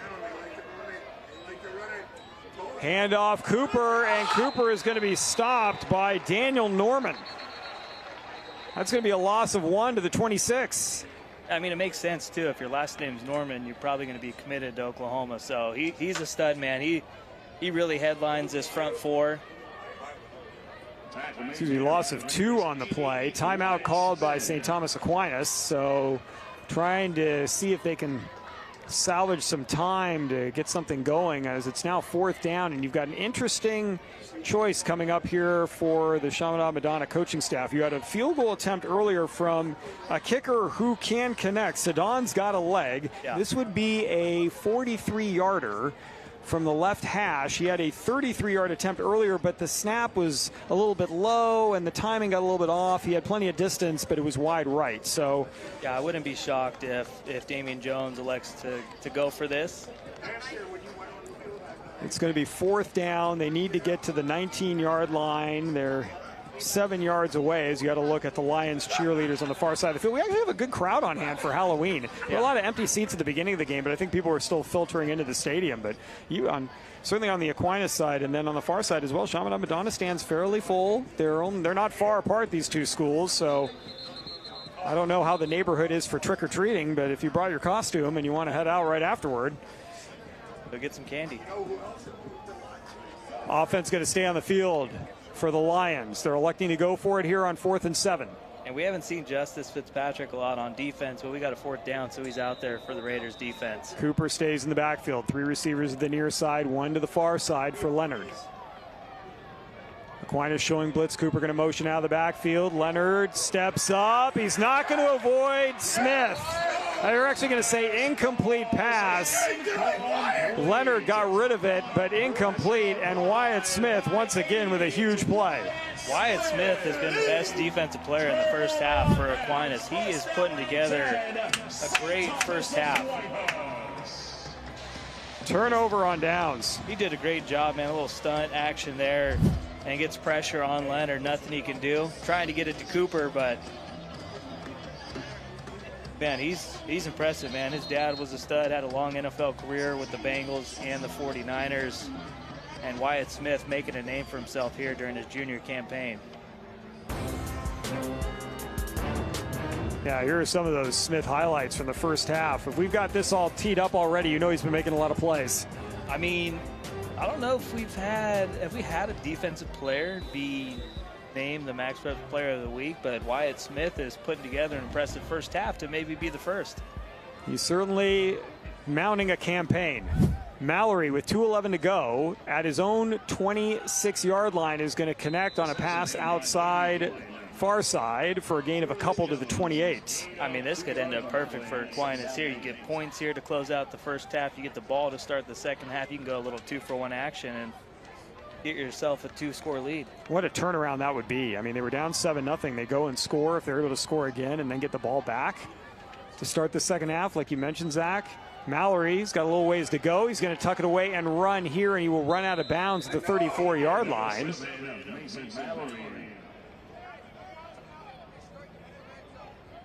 That sets up a big third and 3. They're going to spot it at the 33-yard line. A little bad spot there, huh? Yeah, I thought he ran out of bounds at the 34. That would have made it 3rd and 2, but 3rd and 3 here. Now he's going to look to the sideline. He did stop the clock by getting out of bounds. And this is where, if you're Chaminade's defense, you got to know where 81's at. Mallory looking to throw. Looking right, looking left, looking for anybody. Now he finds Jones at the 36-yard line. That'll be enough for a first down at the 37. Well, he finally found him. Took a minute. Yeah, Mallory did a good job to finally find him. Jones was open forever, but nice job, Mallory, to get set in the pocket, make a nice throw to pick up the first down. Because the last thing you want to do is give Chaminade another chance to get points here in the first half. Clock stopped temporarily while the chains move. Now it picks up again. Mallory looking to throw. He's going to throw and find Fitzpatrick, who's having himself a game. He's going to be tackled at the 44-yard line of the Lions. I mean, this reminds me so much of Mika Fitzpatrick, because he did the same thing in high school, starring on both sides of the ball. And Justice Fitzpatrick really stepping up for this offense, being that number 2 wide receiver tonight against a very good Chaminade-Madonna secondary. Mallory looking right again, sets his feet, has a ton of time. He's going to throw to the sideline. That pass is going to be caught at the 36-yard line. Jones with another reception. I mean, just great awareness and body control for Jones. Knew exactly where he was. That would have been good on Sundays, getting both feet down and getting out of bounds. Stop the clock at 1:18. Gain of 7 yards on the play. Mallory's got lemons in the backfield. Each team with a timeout to use. And this is, Mallory, he's got the ability to beat you with his legs too. So if nobody's open, he can take off. Mallory, once again, plenty of time across the middle. The pass off the fingertips of Fitzpatrick. We got to credit this offensive line right now. There is no pressure with a very good defensive line. Mallory's got all day to scan the field and find a receiver. Yeah, Jaden Dean, 3-star, 31 offers. Mark Matthews, 5-star, 30 offers. Jaron Bray, 8 offers. Then you got Dylan Steen, 3-star Mississippi State commit. So a lot of legit dudes on the offensive line. Mallory far side gets the reception there, and that will be a first down to the 30 for the Raiders. Nicely managed drive by Mason Mallory right now. Getting the freshman involved there, Christopher Coleman. He's going to be a dude here for Aquinas the next 4 years. Fitzpatrick and Chavis Linder, the receivers of the near side, 2 to the far side as well, including Jones. Mallory's got a lot to choose from. Dances around the pocket, finds a guy on the far side. That's Jones. Will step out of bounds with another first down. This is a great drive. I mean, they're not trying to get big plays here. They're doing a good job controlling the down and distance and using the sideline, stopping the clock. Actually, I thought he was going to get first down, but they said he stepped out of bounds at the 25 first. So that will be a gain of 5 yards.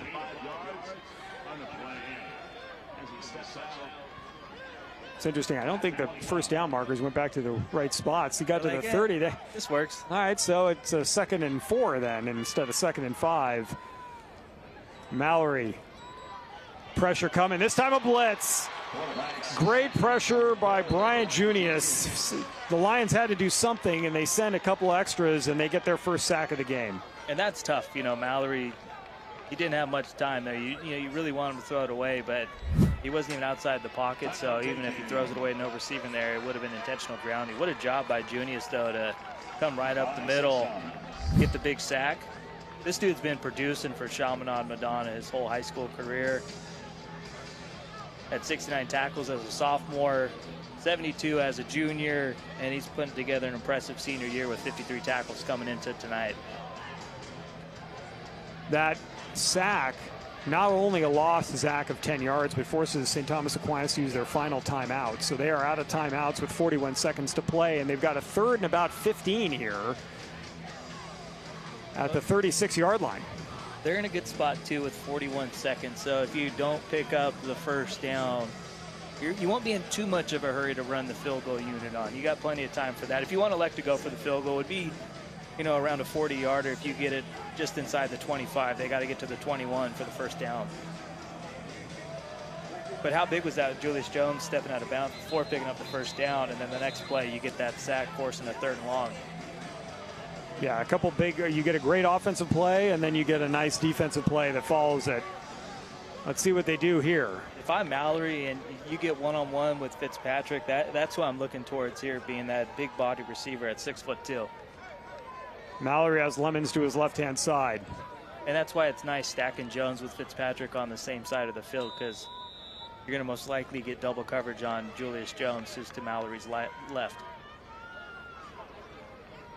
Those two receivers, the bottom side of your screen. Mallory again, all day to throw. A ton of time. Finally fires and almost intercepted. Leonze Merzius, they call him Zay. He had a nice bit of coverage there with Mallory, a ton of time. That's a long time to be covering someone in the secondary. Yeah, that was a great job by the Western Kentucky commit. One-on-one coverage with Justice Fitzpatrick. Nearly got the interception, just couldn't get his hands extended. So we're going to get a 50-plus yard field goal attempt here. Yeah, 53 yards, DeSalvatore. Was it 53 last week? It was, yes. This will tie our longest field goal if he connects. DeSalvatore, longest made field goal, will tie that record on the MaxPreps Game of the Week. The holder is Finn Chrissy. False start. And we've got a false start. So, and that kick was long enough but wide right, but this is probably going to go against Aquinas, and that will make it a 58-yard attempt. You're in a spot here where you'll probably see, I mean, if he misses the field goal regardless, the Lions will start the drive on the 20. It's not like the NFL where it's, you know, you get good field position here, but still, you punt it here, you just get to the half, 7-7. DeSalvatore take a chance at a block or anything like that, or even a return on the field goal attempt. I mean, DeSalvatore looks a little disappointed. Yeah. I don't know if because of what the penalty or the fact that he doesn't get to try one from 58, but yeah. This is the right move here. So the punter comes on, and that is Conrad Tolorico.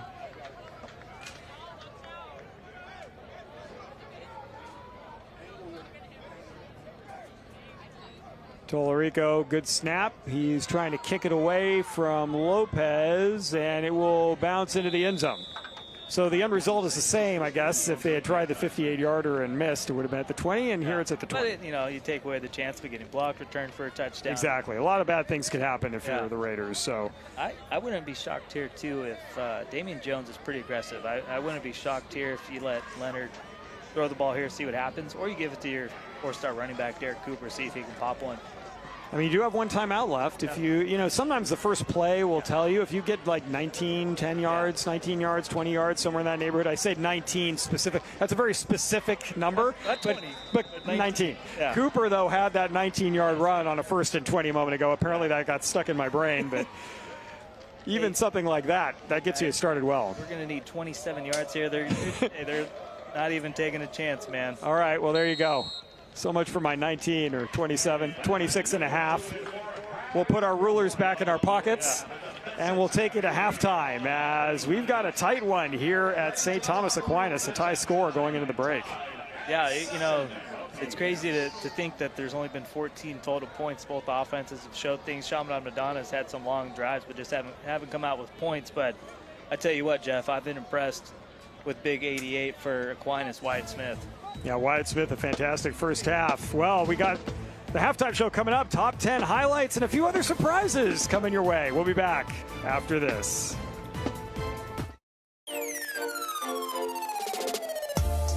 The MaxPreps Game of the Week is brought to you by GoFan, the leading ticketing solution for high schools. Skip the line and get your tickets instantly on the GoFan app.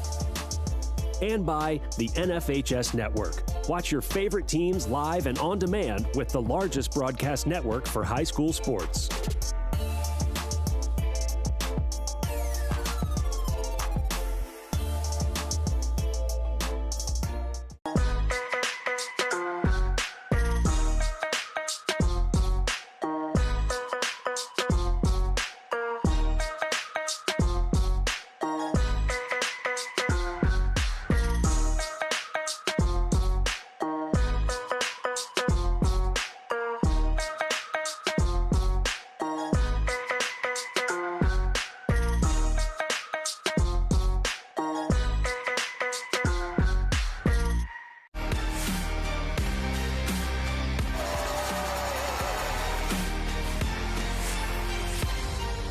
They score!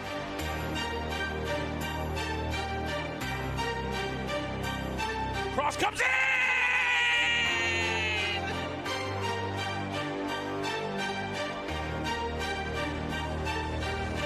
He gone, folks.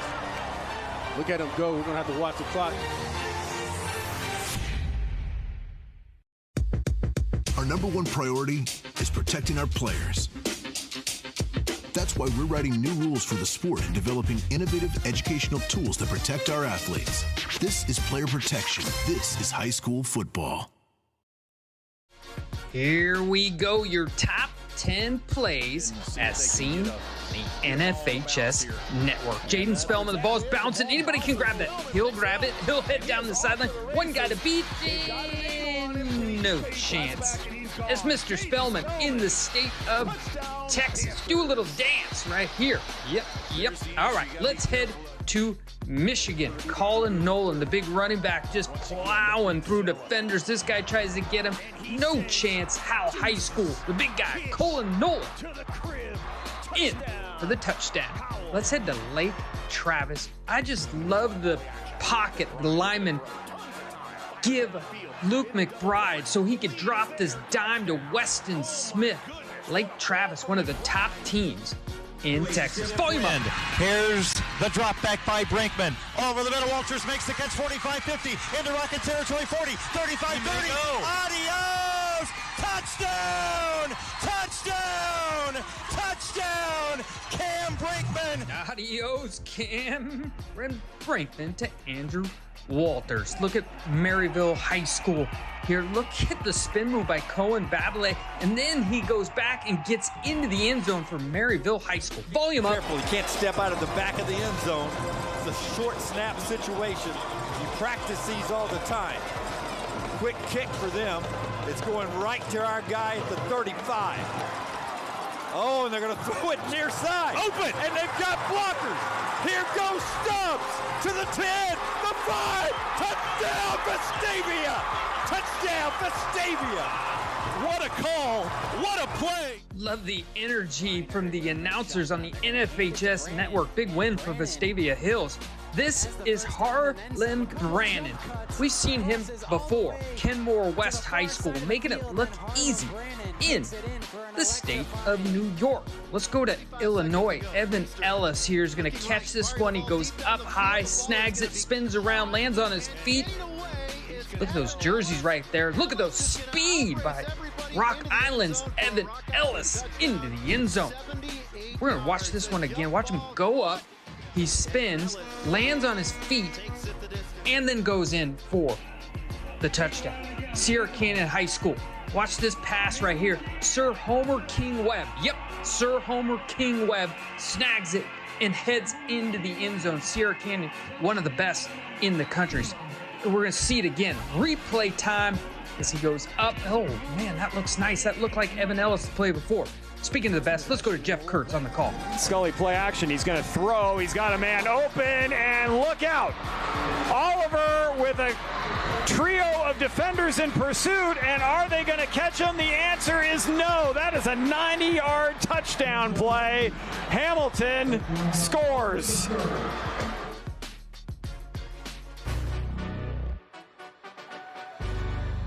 Well, Well, those have been fun to watch all year long. Thanks to Steve Montoya and the MaxPreps team for putting those together every week. And here is the national rankings, top 25. And, of course, we've got St. Thomas Aquinas at 14 and Chaminade-Madonna at 17. Yeah, and it's really lived up to the hype. It's been a pretty even game. Both teams great defensively, offensively, and 7-7 here. And, you know, it's this, a lot of the teams playing this week, this is the last week of the regular season. So we're going to have playoffs coming up here, and NFHS Network, if you want to watch some of the best playoff action in the country, that's where to do it. Yeah, including the championships in the state of Florida. We'll have those for you as well, and across the country. And expect Aquinas to be a heavy player in 5A as they're going for their 7th consecutive state title. Chaminade-Madonna, I can already guarantee you they're going to win the 1A division. So a beautiful evening here in Florida on Halloween. We'll have more Halloween festivities on the MaxPreps Game of the Week halftime show in just a moment. Game day's here. You try to make it every week, but sometimes life gets in the way. With the NFHS Network, you can be there, catching those important moments live while on the go. And even if you're at the game, you're stuck behind your phone, trying to record that one great moment you'll remember forever. With the NFHS Network, live and on-demand games with highlights and game recaps will be ready for you to rewatch and share with friends and family. 30 sports across 50 states, 500,000 games. One way to get closer to the athlete who matters most, yours. NFHS Network. Be in the stands wherever you are.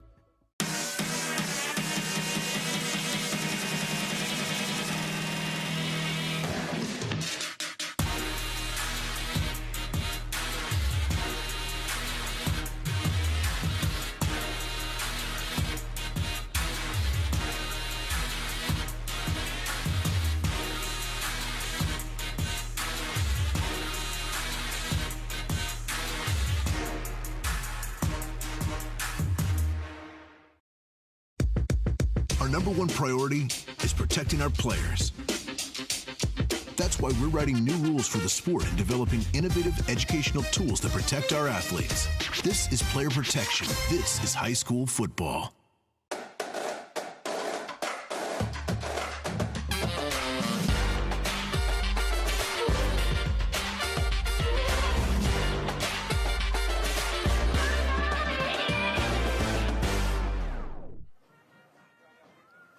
Boo! Hey. Back here on the halftime show, the MaxPreps Game of the Week, and the broadcast booth has taken a little bit of a turn here. Yeah. Haven't you? You're aging gracefully. I am, yeah. I still look good. So. You do, yes, yes. Hopefully you can breathe in that. I can't. Are we afraid we're going to lose you here on the halftime show? But we've had a lot of interesting highlights, and if you're an offensive player, there are a lot of scary defensive highlights on here. And for defenses, a lot of big-time plays that you're seeing as well that can put the fear in a defensive coordinator. Yeah, and you get a look here, Malik Leonard with a great throw to Tremont Isaac there on the opening drive, but they couldn't get any points in as the field goal was pushed to the kicker's right. This is a great throw that the freshman quarterback Leonard made. Jason Lopez, Florida's all-time leading wide receiver, adding to that total. And in second quarter action, the one touchdown by the Lions in this one, Leonard on a great fake and wide open there, a 13-yard run. And then Mallory, a pass across the middle, picked up a big first down in a much-needed third down situation, and then a nice run. One of the few runs in the first half by Isaiah Calixte, but it took it down inside the 5-yard line, and then finishing it up, they gave it to Duke Daly for his first carry of the game. And you need those tough yards, man. You always just give it to the Mike linebacker. He's going to churn him out. That was a big drive for Aquinas because Chaminade kind of had all the momentum. Defense made a good job to get a stop, and then the offense made some nice plays, led by that huge third down catch for Justice Fitzpatrick, who's been having a great game on offense. He's played mainly defense this year for Roger Harriet, but he's stepping in, filling a void for Aquinas to kind of have that 1-2 punch with him and Julius Jones at wide receiver. Your voice cleared up a little. Yeah, I couldn't breathe in that thing, so I took it off, man. We were gonna lose Zack to asphyxiation if he kept off that mask on. Well, we've gotten in the Halloween spirit here in the press box. We hope you are having a great Halloween as well, and thanks so much for joining us here on the MaxPreps Game of the Week. As halftime continues in a tie ball game, we'll be back with more from St. Thomas Aquinas right after this. The MaxPreps Game of the Week is brought to you by GoFan, the leading ticketing solution for high schools. Skip the line and get your tickets instantly on the GoFan app. And by the NFHS Network. Watch your favorite teams live and on demand with the largest broadcast network for high school sports.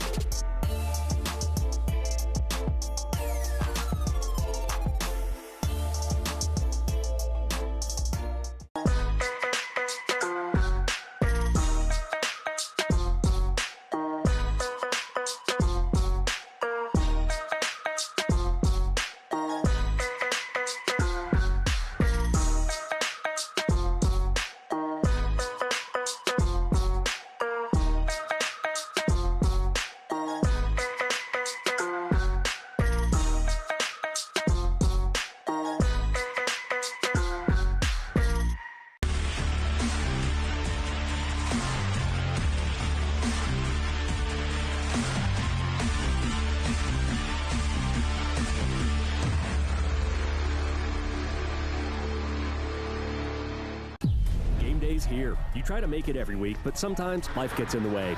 With the NFHS Network, you can be there, catching those important moments live while on the go. And even if you're at the game, you're stuck behind your phone, trying to record that one great moment you'll remember forever. With the NFHS Network, live and on-demand games with highlights and game recaps will be ready for you to rewatch and share with friends and family.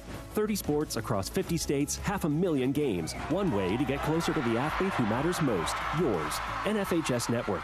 Be in the stands wherever you are.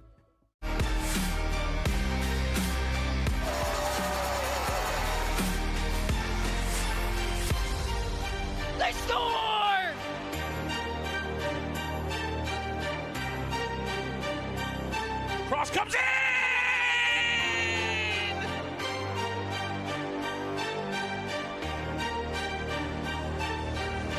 He gone, folks.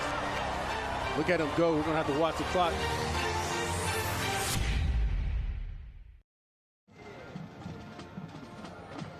Seven our score. What you'd expect when you've got two top 20 teams in the country battling it out here at St. Thomas Aquinas High School. Jeff Kurtz alongside Zack Poff with you. We will not do any more jump scares on you folks for the rest of the evening, we promise. I just noticed they changed my lower third to senior citizen drivers. Good job, Carl. Appreciate it, man. Well done. I don't think you'd be able to see. I don't know if you'd be able to drive, quite frankly. No. If you can't breathe in that thing.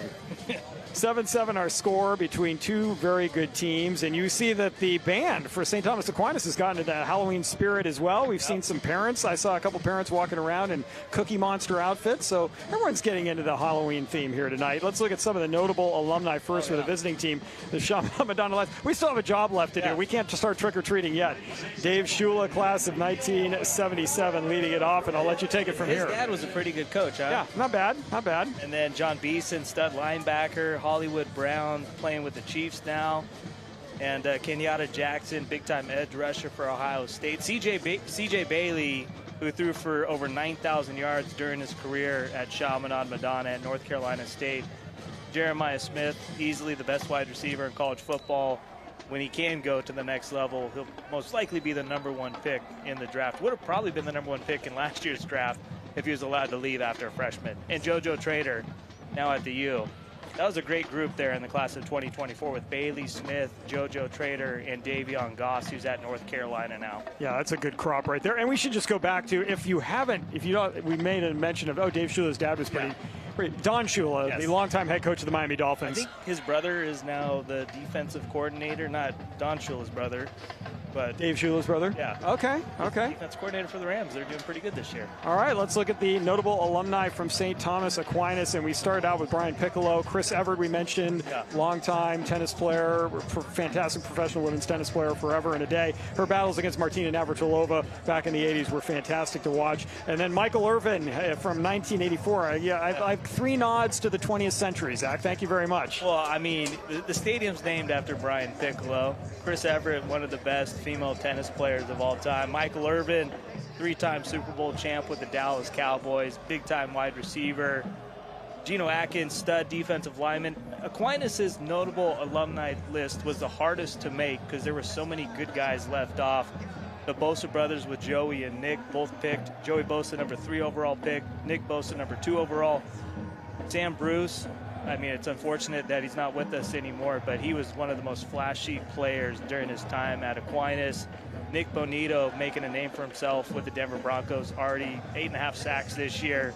And Dallas Turner was a first-round pick by the Minnesota Vikings a couple years ago. And when you have to cap it at 2021, I mean, we've got a lot of 2024s, 2023s, but you have to cap it there. That tells you how strong the list is for St. Thomas Aquinas. This is probably the best notable alumni list we've seen all season long. I mean, you've got guys from Brian Piccolo in the late 50s to Dallas Turner here towards the 2020s. So. Well, teams back out on the field warming up. We're a little over a minute away from the start of the second half. There it is again. Jason Voorhees. I don't know. I guess that was his last name. I never knew that from Friday the 13th. Back with more here in just a moment.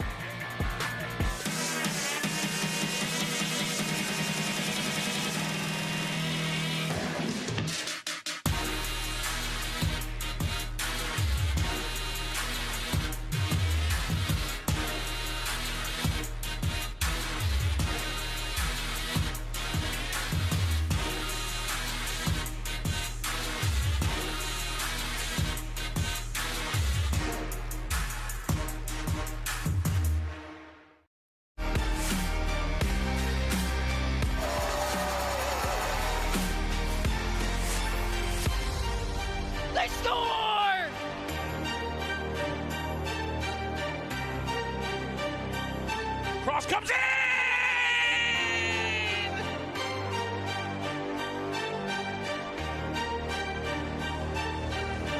He gone, folks. Look at him go. We're going to have to watch the clock.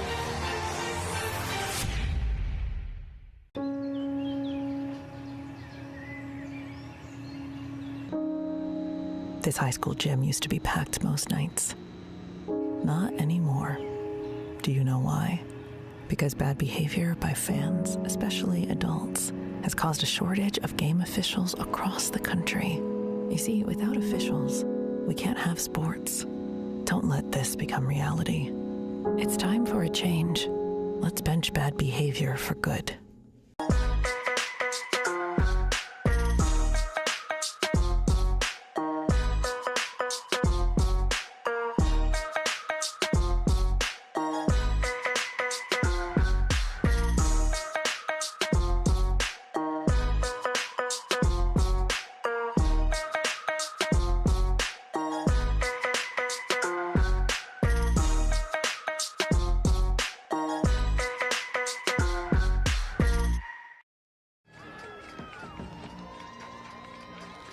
Seven our score here. Chaminade-Madonna, number 17 in the nation. St. Thomas Aquinas, number 14.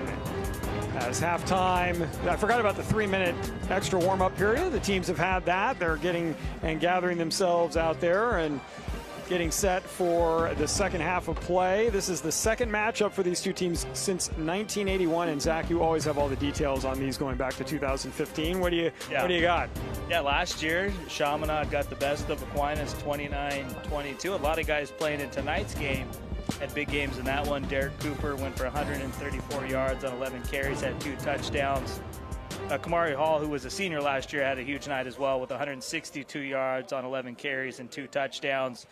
Jason Lopez had 64 yards. Julius Jones, Chaminade did a good job on him last year, holding him to 4 grabs for 34 yards.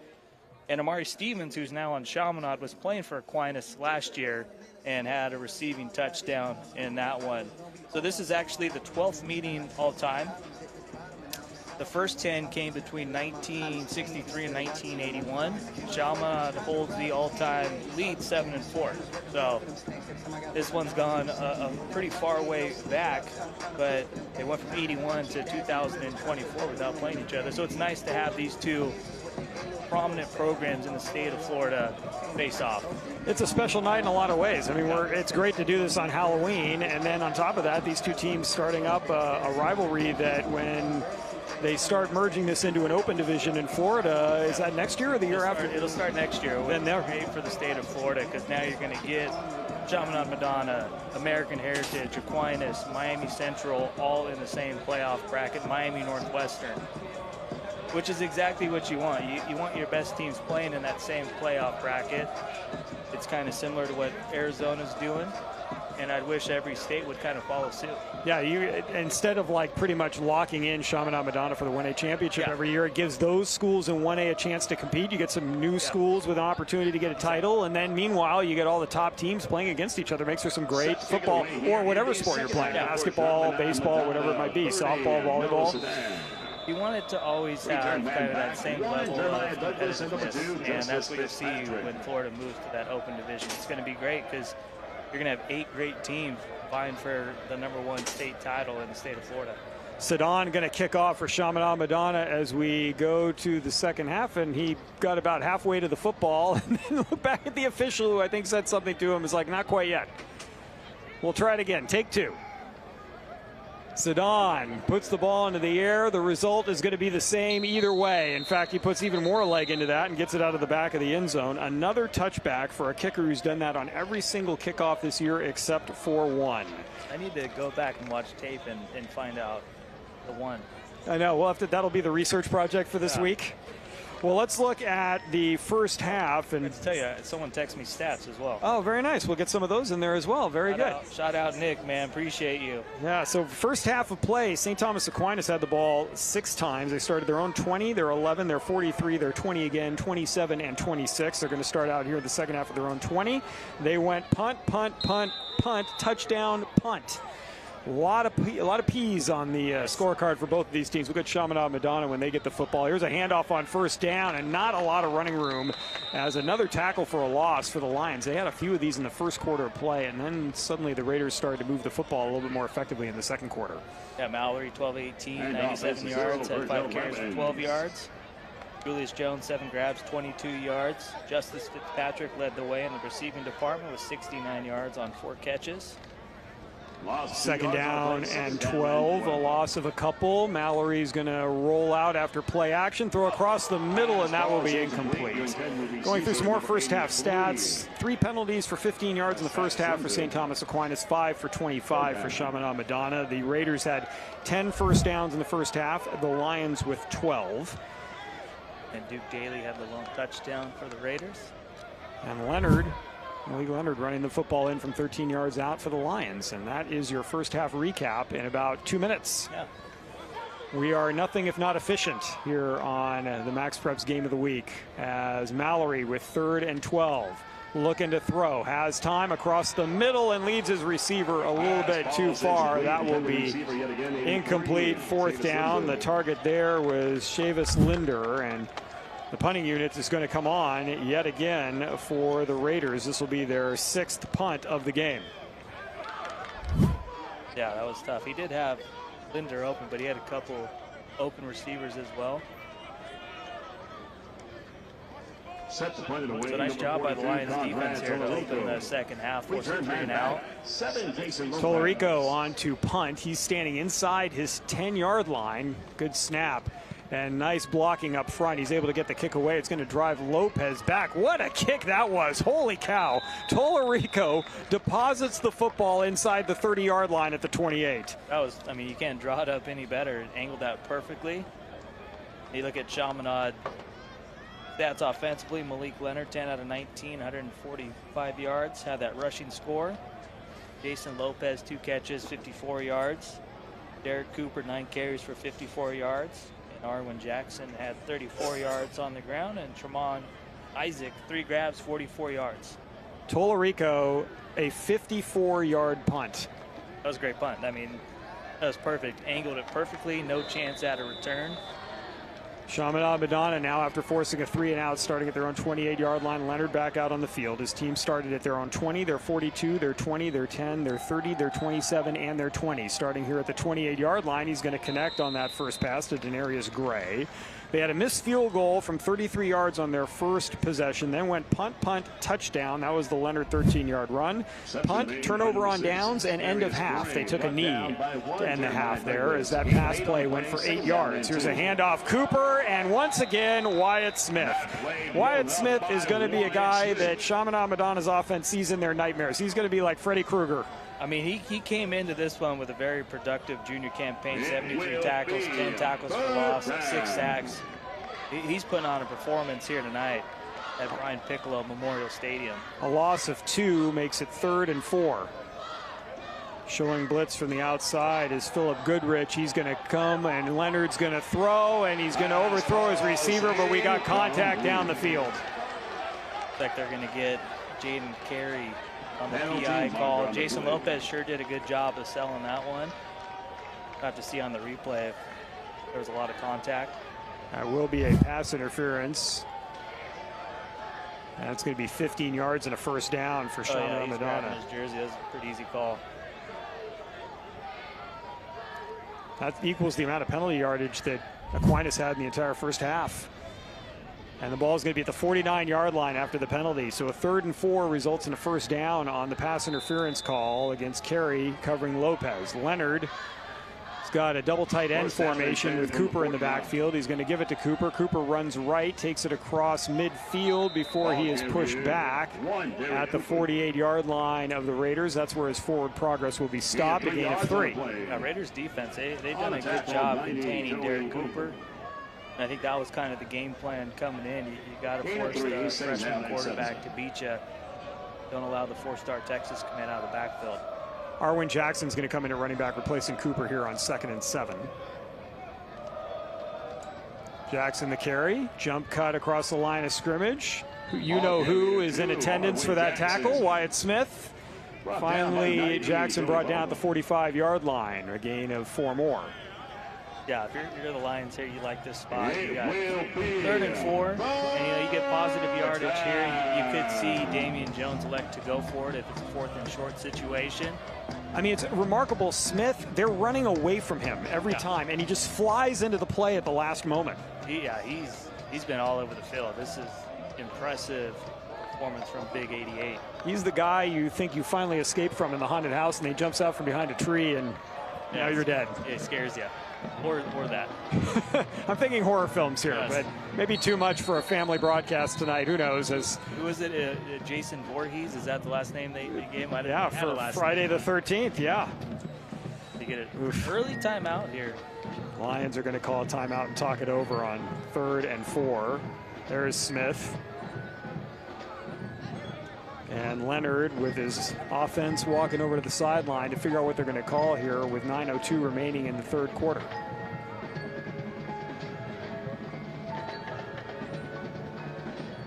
Well, while we have this timeout on the field, folks, we'd like to thank you. If this is the first time you're watching the MaxPreps Game of the Week, it has been free all year long on MaxPreps YouTube channel, on MaxPreps.com, and on the NFHS Network.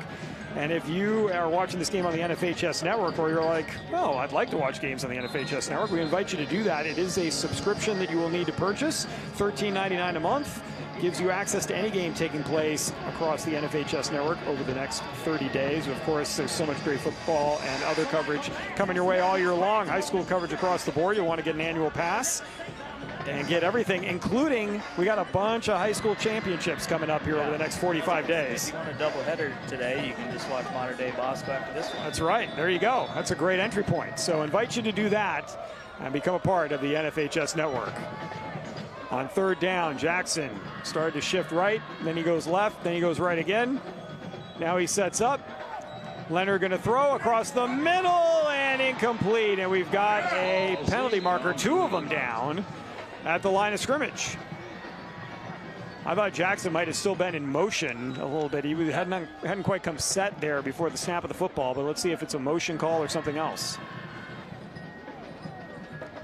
All eyes on our referee, Brett Bruckheisen. Yeah, I'd expect Aquinas to decline this one. You force a 4th and 4. Oh, we got a personal foul. Changes it. Block below the knees. That is the first penalty of the second half against the Lions. No, you accept that one. You push them back 15 yards. There are officials again. You give them another chance at converting the 3rd down, but you got 3rd and 19. Even when it was 4th and 4, you know, there's a chance the Lions would go for it. See if we can pick that up. Oh, is Jackson going low on Chase Goodrich? Chase Goodrich, yeah. So the ball back to the 40-yard line. I mean, Arwin Jackson really had no other choice. 5'10", 170 pounds, going up against 6'1", 285. Yeah, you're not going to go mano-y-mano on that. But the penalty is going to set up a 3rd down and 19. Leonard throwing underneath, seeing if he can get a little room for Lopez, who will be ankle tackled. Far side of the field, that's Fitzpatrick making the play at the 45-yard line. Yeah, they kind of gave him the first half to play a lot more offensively, but I'd expect to see him a lot more defensively for the Raiders. Nice open field tackle against Jason Lopez. Those are two of the best players in the state of Florida right there. A gain of 5 yards, 4th down and 14, and Sedan on to punt.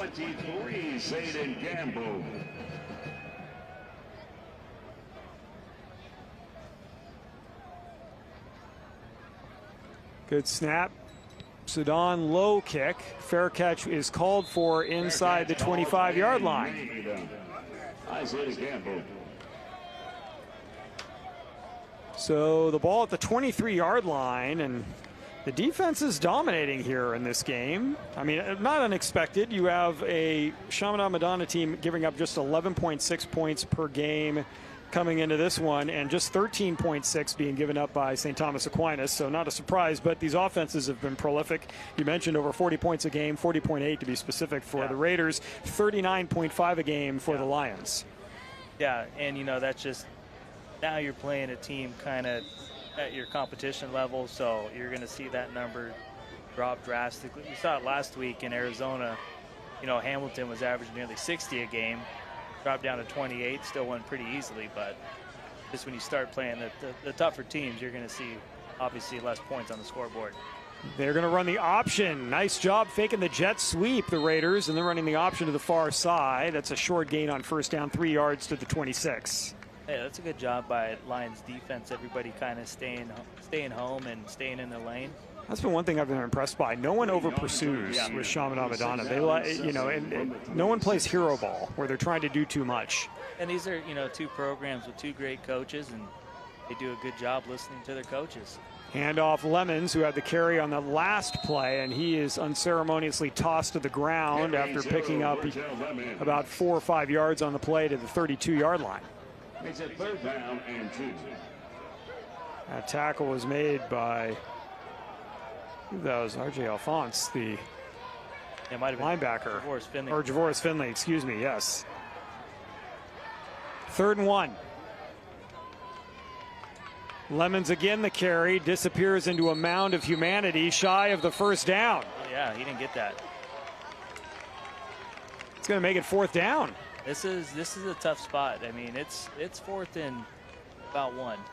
Maybe a little less, but you are on your side of the field in a 7-7 ball game. Way that your defense is playing, you're probably going to punt this one away. Yeah, otherwise you've almost got Sedan in field goal range right from the first snap if you don't get this. Let's see if they're going to do a measurement here.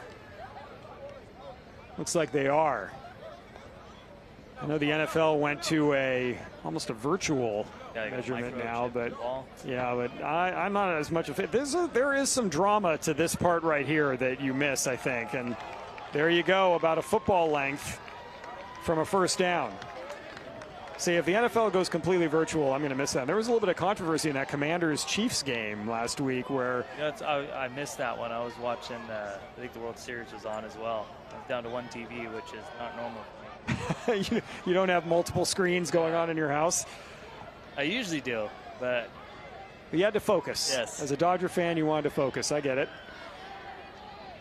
Well, in that situation there, people thought that the Commanders should have had a 1st down, but the virtual gave them about, it was like 6 inches off, and there's like no way, because of how it looked from the line, was that they had gotten it. But so even though it's a volunteer force on the far side with the 1st down chains, it's still something that I think a little bit of drama, not too bad. Yeah, I think it's the right. A little analog is not bad from time to time. I think that's the right decision too. I mean, get your own 33. Defense has been playing great. Tolerico had a 54-yard punt the last time he had an opportunity. He's standing inside his 20 here. Line of scrimmage just shy of the 33-yard line. Tolerico sends another one into the night. Lopez fair catch at the 26. Made by 7, Jason Lopez. Yeah, he sure does a good job getting some hang time on those punts, not allowing any returns. 43 yards on that punt as we look at the top 10 schools in the state of Florida, according to MaxPreps. Yeah, IMG at the top, Aquinas at number 2, and Chaminade here. So we got 2 versus 3. Miami Northwestern 9-0 now after Orange Lutheran had to forfeit that win. And Miami Central checking in at number 5. You got 4 teams ranked in the MaxPreps top 25. Miami Central just on the outside looking in. Lakeland will probably be one of the tougher challenges for Aquinas in the 5A playoffs. They met last year's state championship game, and Aquinas dominated. Vero Beach having a nice season at 9-0 in the 10 spot. Yeah. Cardinal Mooney got a bunch of dudes as well at number 8. Be a lot of fun playoffs to watch in the state of Florida. Cardinal Mooney's only loss came to Cherry Creek out in Colorado. On first down, Leonard is going to throw to Lopez, far side of the field, a connection at the 33-yard line for a gain of 7 yards. Gain of 7 yards on the play. It'll be second down. And yeah, I really like Malik Leonard. He's number 33. Only a freshman, which is crazy to think, but he does a good job. He's got a quick release, very accurate passer. Jackson the carry, and the tackle made behind the line of scrimmage. And that's, yeah, I thought maybe we were going to get a personal foul. Daniel Norman with a tackle there. They're going to say forward progress to the 34, so about, let's call it 2, 3rd and 2, maybe 3rd and a yard and a half, really. Giovanni Garner there, big 7'4". Maybe looked like he was taunting a little bit, but no foul called. Got 3rd and short. Yeah, you really got to keep your head in the game here. Yeah. You do not want to give, even if you're on, you don't want to give your opponent an opportunity here, because you let your emotions get a little ahead of you. And now we've got a penalty marker down, and this one's going to go against the Lions for a false start again. Yeah, that's tough. You got a 3rd and 2, and now you're backed up into a 3rd and 7. And even on that run for Leonard, too, it looked like he could have had a chance to maybe pick up the first down, but decided to slide right before the first down marker. A lot of procedure penalties against the Lions, especially for this stage in the season. You figure you see those a lot at the beginning when people are trying to get synchronized the first couple of weeks, but we're having, that's 6 here in the game for the Lions. Yeah, got a little water break timeout here in the, right at the halfway point each quarter. 6:03 left in this one, a 3rd, and we'll call it 6 coming up in a 7-7 ball game. And after our ball game tonight, we got this one. Yeah, it kicks off in an hour. Modern day. Wow. Trying to claim another MaxPreps National Championship. They got to get through this one tonight, and then they get the CIF Southern Section Division I playoffs, which is going to feature Santa Margarita, Corona Centennial, Mission Viejo last night, who put up 76 points. Luke Fahey, a 2026 Ohio State commit, threw for 562 yards, had 6 total touchdowns. Spent all day icing his shoulder. Yeah, he's a baller, man. Jack Junker had right around 300 yards, 3 touchdowns. I think he's went for over 100 in each of the last 4 games.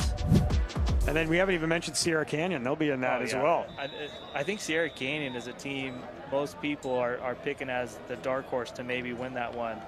Leonard on 3rd down, out of the water timeout, gets it to Lopez, who fights his way for a first down at the 37-yard line. That's a great job by the senior receiver. He knew where he needed to get for the first down, put his head down, and move the chains.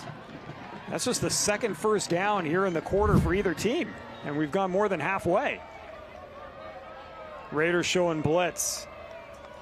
Duke Daly was lining up in a sprinter stance to see if he could get in there. Now they shift around defensively. Leonard going to throw. Here comes the pressure. It's Wyatt Smith. We got a penalty marker down. That's going to be a hold in the backfield. Wyatt Smith was in on Leonard, who quickly got as far away from him as humanly possible, but might have been helped by a grab.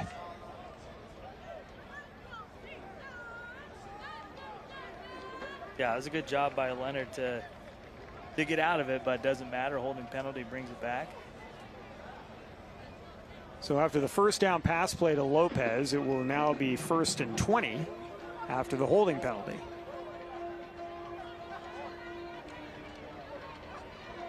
Back to the 27-yard line. Boy, once again, though, Wyatt Smith disrupting things. He's been everywhere tonight. If you want an agent of chaos, he's your guy.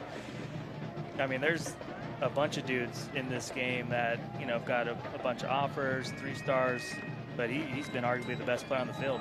Handoff right into the near side, stutter step move. Good job by Jackson, just creating something on that. He's going to get to the 31-yard line, a gain of about 4 on the play. Nice job by Shiloh Dent there to chase him down. Dent, a 6'1", 210 senior linebacker. His dad was former Super Bowl MVP. Richard Dent. Yep, 1985 Super Bowl with the Bears. Yeah, Shiloh Dent this year, 31 tackles, 3 sacks, 4 tackles for loss. Nice play there, pursuing from the backside against a shifty runner like Jackson, who can put a stutter step on you and leave you grabbing air. Jackson going to motion out of the backfield. He gets the pass far side, cuts up field, short yardage. Nice job by Justice Fitzpatrick there, just to get his arm out and trip up Jackson. Now you force it 3rd and long. Yeah, that was kind of the game plan for Aquinas. Let Justice Fitzpatrick play kind of mainly on offense, kind of save him a little bit of juice here to play both ways in the second half. At the end of that tackle, Wyatt Smith, because the man likes airtime. Yeah, right. He cannot get his face on screen enough. Leonard back to throw on 3rd and 14. Going down the sideline, and that is caught by Lopez. What a cut. Breaks a tackle and is going to take it inside the 10, down to the goal line. Does he get in? He's going to be spotted at the 1. What an effort. What a job by Lopez. Another good throw by Leonard. Hit him in stride. And now you got 1st and goal at the 1. Just a fantastic bit of running after the catch as well. Yeah, no penalty on the play. But yeah, just... I mean, this is phenomenal. Nice catch. A little Reggie Bush stop on a dime. And the spin move there. And nice job to hold on to the ball and get it inside the 1. Cooper's back in the game in the backfield. Leonard's going to keep it himself. Once again, the same play call from a yard out. He's got 2 touchdowns in this one, and the Lions have the lead back. Yeah, came into this one, no rushing touchdowns, and he's got the only 2 rushing scores for Chaminade-Madonna tonight. All set up on that 3rd down conversion to Jason Lopez. Excuse me, you faked that one to Lee Prince Jr., who had come into the game at running back. Boy, a great pass. Once again, this is we can't say it enough, a freshman quarterback who hits Lopez down the sideline and then runs an exceptionally well done play action fake bootleg for his 2nd score of the game. Sedan for the extra point. Low line drive is good. 14-7 our score with 3:57 to go in the 3rd quarter. That's a 74-yard drive, Zach. Yeah, huge play with Lopez. So you get a look at it. Nice throw by Leonard. Hits him in stride. And a good job spinning out of this tackle. I thought he was going to take it to the house, man, and wind up on the MaxPreps top 10 plays for next week. But Leonard, 1 play later, runs it in for a score. I don't know. I think that's still a pretty good candidate, even if you got down to the 1-yard line. Yeah, it might be tough to get that number 1 spot, but we could see top 10? Sure. He's got a chance. He does. I think he was A, exhausted, and B, disappointed that he didn't get in. I tell you what, though, man, this is Florida's all-time leading receiver. He's getting close to the 5,000-yard mark. He's over 100 now after that one. And a better basketball player than a wide receiver. Maybe. I don't know. We'll see. It's at least close. Your points per game were numbers you threw out earlier were pretty impressive. His lowest point total was 21.5 points per game his sophomore year. God, that's a good Papa shot average for most of us, much less sophomore year points per game average in basketball. 14-7 now the score. I might have averaged 21 in my NJB days back in 8th grade. So okay. I did hit a half-court shot at the buzzer, so I'll take that. I retired after that. Look, that's the good one to walk away on. Another kick in the end zone. Another start at the 20-yard line for the Raiders. This is going to be the 4th time they're starting at their own 20. Let's take a look at some of the scores going on across the country. Yeah, Buford, Mill Creek. Winner wins the region title. Buford with a 13-3 lead. Edna Carr, John Curtis Christian, 2 undefeated teams in Louisiana. Edna Carr has been great this year. Carrollton, Douglas County, that's a nice one, but Carrollton dominating. Looks like they're going to win another region title. Cass Tech opening the playoffs against Northville. Easy money for Cass Tech, and impressive. Don Bosco Prep, St. Peter's Prep. St. Peter's came in with 1 loss, and that's Justice Fitzpatrick's older brother Mika's alma mater. Mason Mallory going to try to guide this offense, see if they can tie the game up. They're going to run a toss sweep to Jones to the near side. The jet sweep is going to be a positive gain near the 24-yard line. But once again, great pursuit by Chaminade-Madonna as Jaden Roper, the linebacker, ran him out of bounds. Yeah, Lions defense, they've done a good job containing Julius Jones. That's kind of opened things up for Mika Fitzpatrick, too. So, I mean, maybe you start going to 2 a little more because he's in a lot of one-on-one situations where Chaminade-Madonna is really blanketing Julius Jones. Yeah, right now Fitzpatrick on an island there at the bottom of your screen, lining up against Davion Black. Mallory looking for him on a slant, and not a lot of space. Excuse me, that wasn't Black. That was Sam Brown on the coverage. Yeah, Sam Brown has found himself on Justice Fitzpatrick a lot tonight. He's doing a pretty good job. You know, Justice had a good first half. He had 4 grabs for 64 yards, but, you know, Sam Brown's kind of been one-on-one the entire night. That's a lot of trust that your defensive coaching staff is putting in you as a defensive back. Mallory looking to his left. Now he's going to step up. He's going to stop. He's going to run away from trouble. He's running out of time. He's going to throw it away, and we've got a penalty marker flying in. That's a tough penalty to get to because that ball was sailing over his head, but it's clearly he took him out before the ball got there. Oh, yeah, and unnecessary. Angelo Smith with the shove on Christopher Coleman, the freshman wide receiver, and just, yeah, I mean, that wasn't anywhere close. Yeah, that was a tough penalty for Angelo Smith, the junior Ohio State commit. It's that's now the 9th penalty of the game against the Lions. Yeah, now let's see if that can get a little juice for this Aquinas offense. You get a big 3rd down conversion on a penalty. That's their first down of the second half, the Raiders. If, you know, Aquinas tries to go back to the running game a little bit with Lemons. Lemons is in the backfield, 2 backs in the backfield with Mallory, and now we've got a penalty marker and a false start against the Raiders. Yeah, it looked like Jones might have jumped a little early there. Maybe he saw a ghost. Look, folks, we got to keep the theme. 5-yard penalty. You always been a big Halloween guy? Yeah, that's a good holiday. I like the holiday. Yeah. It's all right. It's fun to take your kids around. You're going to have that opportunity here soon. Yeah, he's dressed up. Should be getting some pictures here tonight. I keep forgetting it's only 6 o'clock there, so. It's a good time. Split backfield behind Mallory again. He's going to fake it, run the option. Toss to the outside, and they're going to make up the penalty yardage, are the Raiders. Tackled right at the original line of scrimmage, a gain of 5. That was Isaiah Calixte on the carry to the 37, 2nd and 10. I'm still waiting, though. Julius Jones he's a big play waiting to happen. There's going to be one play where he makes a huge play for this Aquinas offense. Chaminade's defense, you got to give them credit. They've done a good job making sure he's not making any big plays tonight, but we still got a little over a quarter. Pass to Calixte out of the backfield, and that is a fantastic open field tackle. Davion Black, man, 6 foot, 175-pound senior. Nice job to elude the block and huge TFL. Yeah, that's a great Davion Black. A fantastic play on the edge. So difficult to do. You're on the island by yourself, and if you don't make that tackle, Calixte's got big yardage in front of him. Yeah, the freshman Josiah Crockett trying to block him, but loss of 2 yards. Nice job by Black there. On 3rd down, Mallory going to step up. He's going to run. He needs to get to the 47. He breaks a tackle a lot more than the 47. He's going to end up in the end zone. Touchdown, Raiders! Wow, what a play by Mallory. 3rd and long. He takes it himself. I was thinking, all right, he's going to be close to getting the 1st down. And then he broke through it all. House call for Mallory.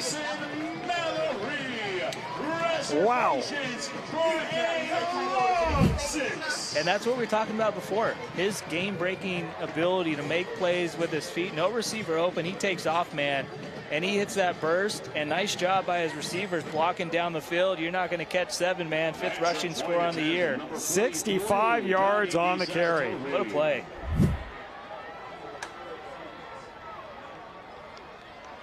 The extra point try to tie the game. We are knotted up at 14. You know, Mallory's a guy, he transferred over here. You get another look at it. That's just a heads-up play, man. He knew where he needed to go to pick up the first down. He says, hey, Coach, I want to pick up a lot more than that. Turns on the Jets. We're all tied up.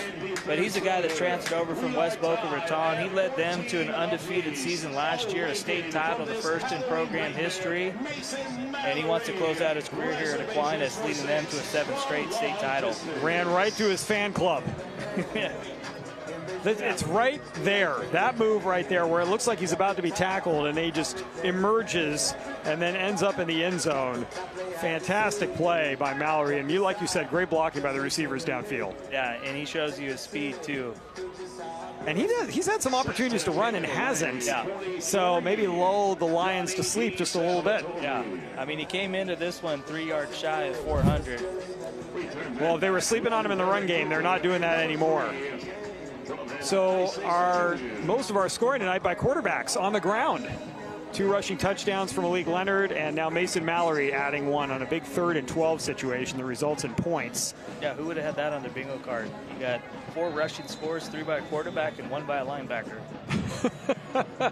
Nobody had that. Or if you did, you should be playing the lottery too. Kickoff by DeSalvatore on the way. This is returnable from the 4-yard line.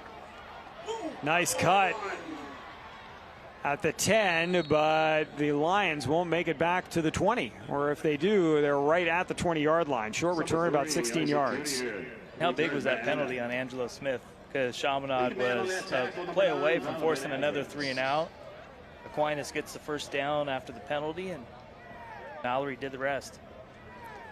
Actually a 13-yard return. This is the second worst field position, starting field position in the game for the Lions. Their worst being at their own 10-yard line, though that drive resulted in a touchdown, their only touchdown in the first half. Here we have 1:58 left in the 3rd quarter in a tight ball game. We expected a good game. We've got one. A low-scoring affair so far. Leonard puts a man in motion to the far side. That's Stevens. Handoff, running. Oh, nice balance. What a great job by Prince. Puts his hand on the ground, and he's going to go 81 yards, and suddenly we have offensive fireworks everywhere. Wow. And Wyatt Smith had him. What a run from the junior running back, Lee Prince Jr. And once he got through the tackle from Wyatt Smith, nobody was going to catch him once he got to the sideline. Boy, what balance. Huge response for Chaminade's offense. One play, 81-yard touchdown.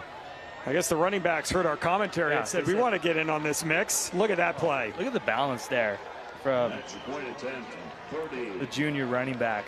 And I mean, Wyatt Smith really, he hasn't missed many tackles tonight. No. If you elude him, you're pretty strong. And to keep your balance on top of that. And it's crazy to think, I mean, that's Chaminade's 3rd running back. Extra point is good, and a mere 15 seconds later, the Lions have the lead back 21-14. How great is that, man? He's 3rd on the depth chart.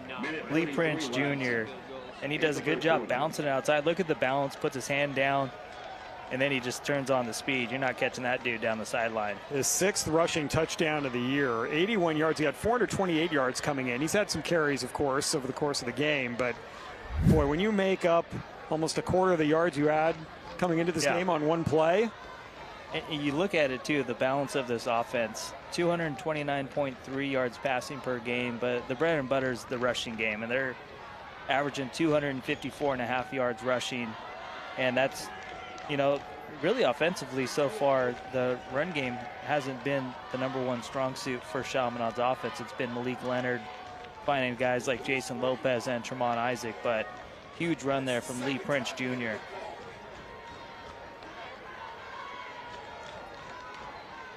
Well, a quick answer on the part of Chaminade-Madonna.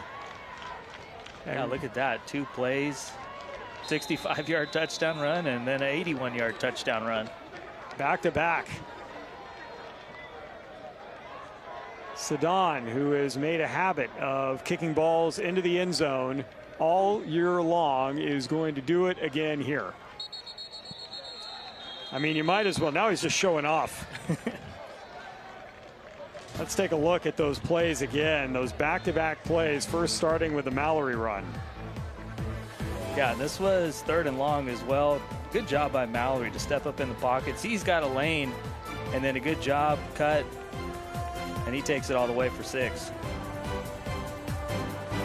Mallory getting his team evened up, and then one play later this happened. And that goes from a tackle for loss, 2nd and long, into an 81-yard touchdown for Lee Prince Jr., 6 touchdown rushing on the year. Yeah, boy, he better. That's got to be prominent on his Instagram. Oh, 100%. Mallory on first down. Looking to run a little screen underneath, and the ball hit one of his offensive linemen, and it was intended for Lemons, and instead it ended up in the hands of Matthews after it hit the ground. 2nd and 10. Matthews looked like the most surprised player out on the field after getting that football. Yeah, like, I don't think I'm supposed to have this. Yeah, Matthews, 5-star, number 2 player overall in the class of 2027.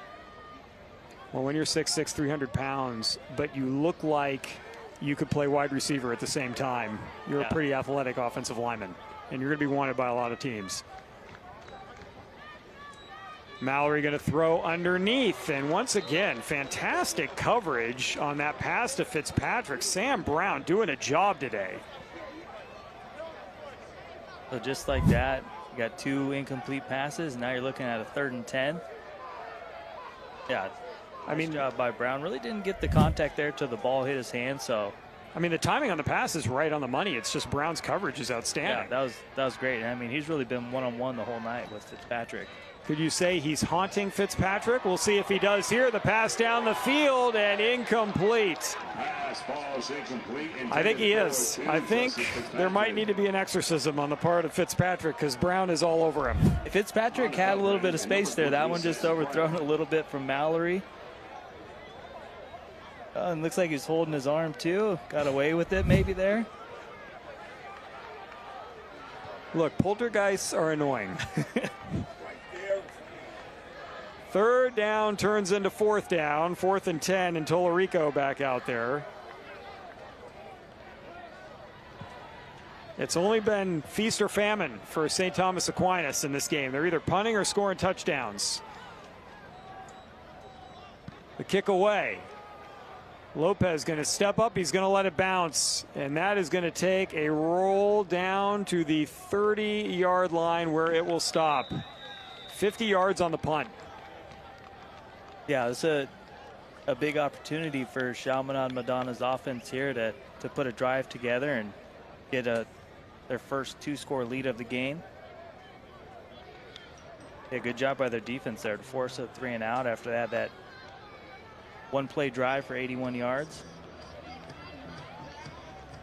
Boy, if you can get another score here and what's already been a tight ball game, Zach, that just gives you, with the way the Lions defense is playing, it gives you a real leg up in this game.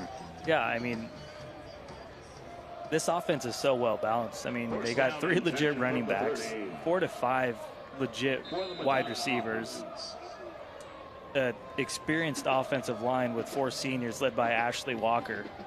And a freshman leading the offense at quarterback. Pierre in motion to the far side of the field. Leonard on first down. He's got some time. He throws across the middle, and it's intercepted. Intercepted by Samari Howard. Howard is going to get down to the 39-yard line. A big-time turnover that the Raiders badly needed. Yeah, great job by Howard, man. He kind of baited Leonard into making that throw, and he was on that one.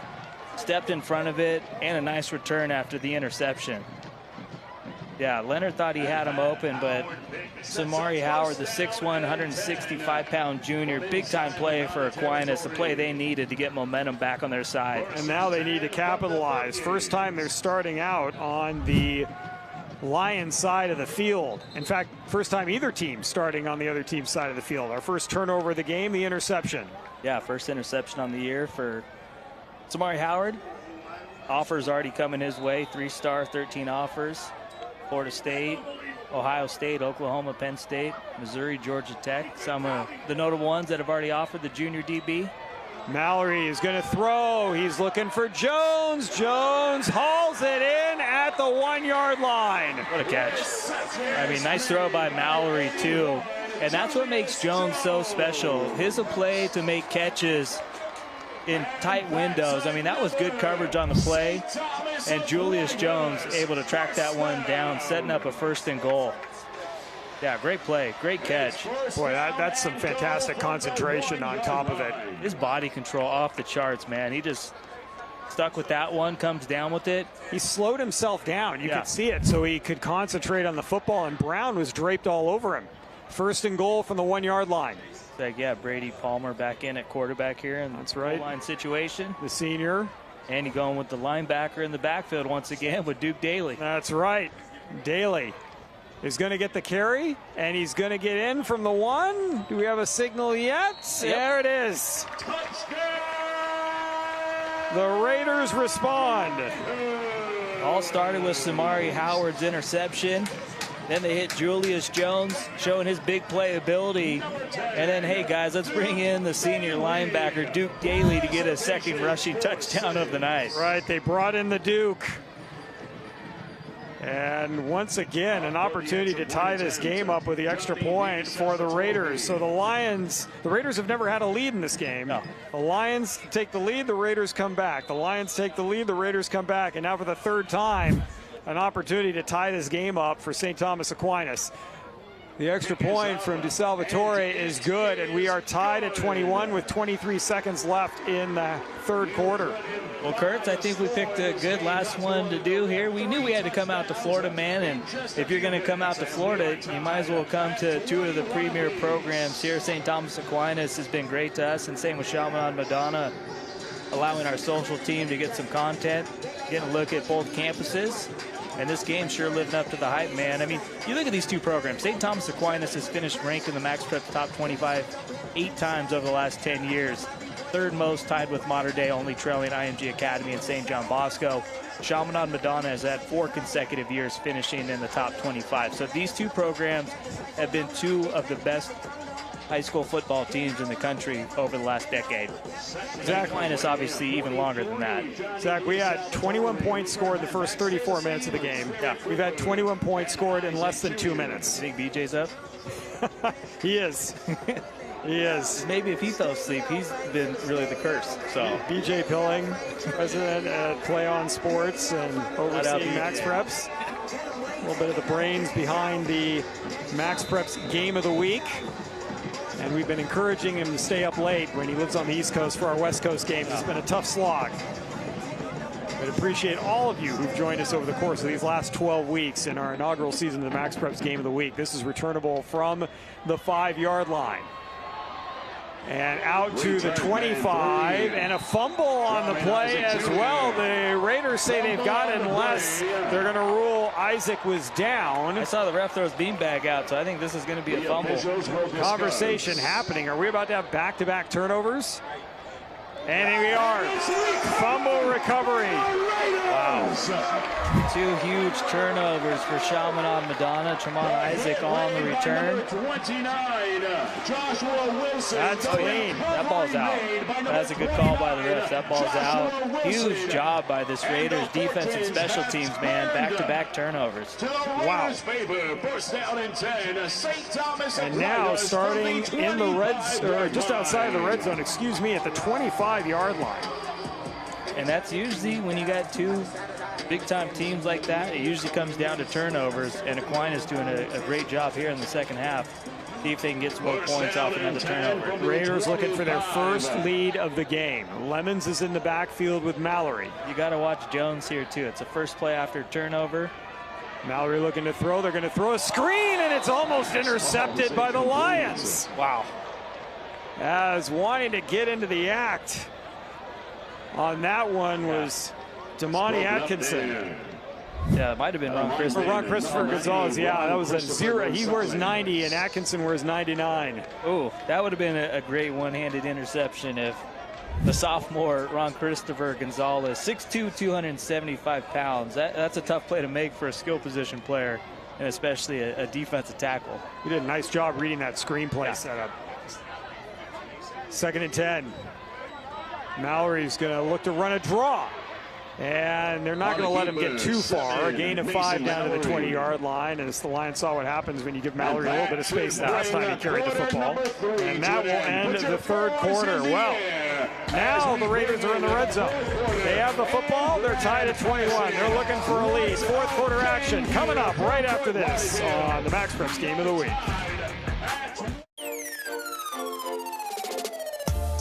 The MaxPreps Game of the Week is brought to you by GoFan, the leading ticketing solution for high schools. Skip the line and get your tickets instantly on the GoFan app. And by the NFHS Network. Watch your favorite teams live and on demand with the largest broadcast network for high school sports.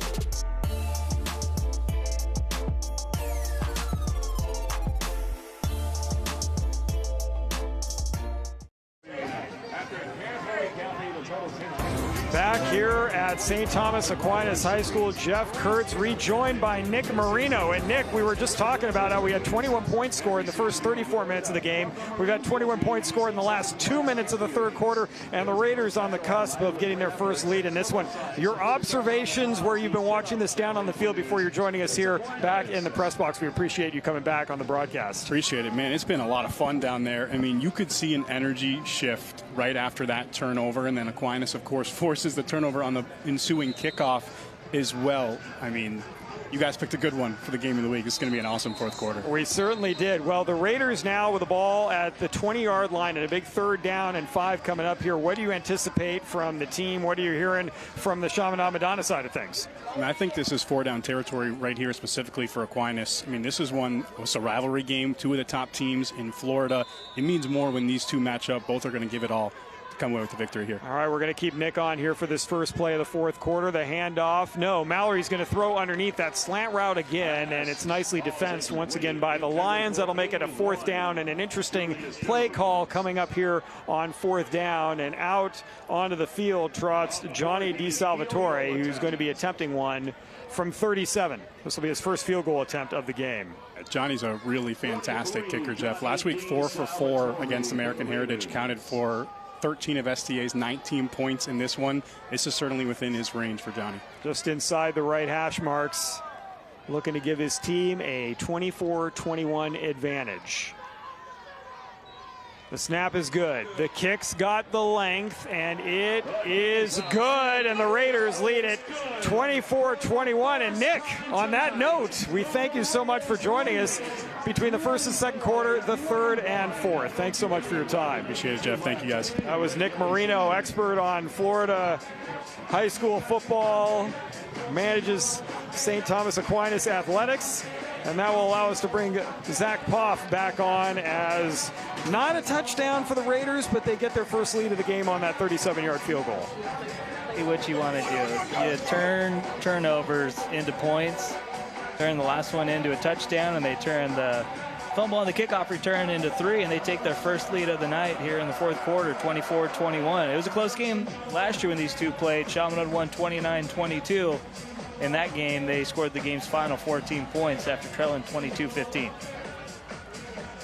Well, now for the Lions, ball security going to be critical. Yeah. Especially when you've turned it over twice. You can almost feel like you get a little snake bit and you start being a little more careful. You got to stay aggressive and keep pushing the way you have been, but ball security is key.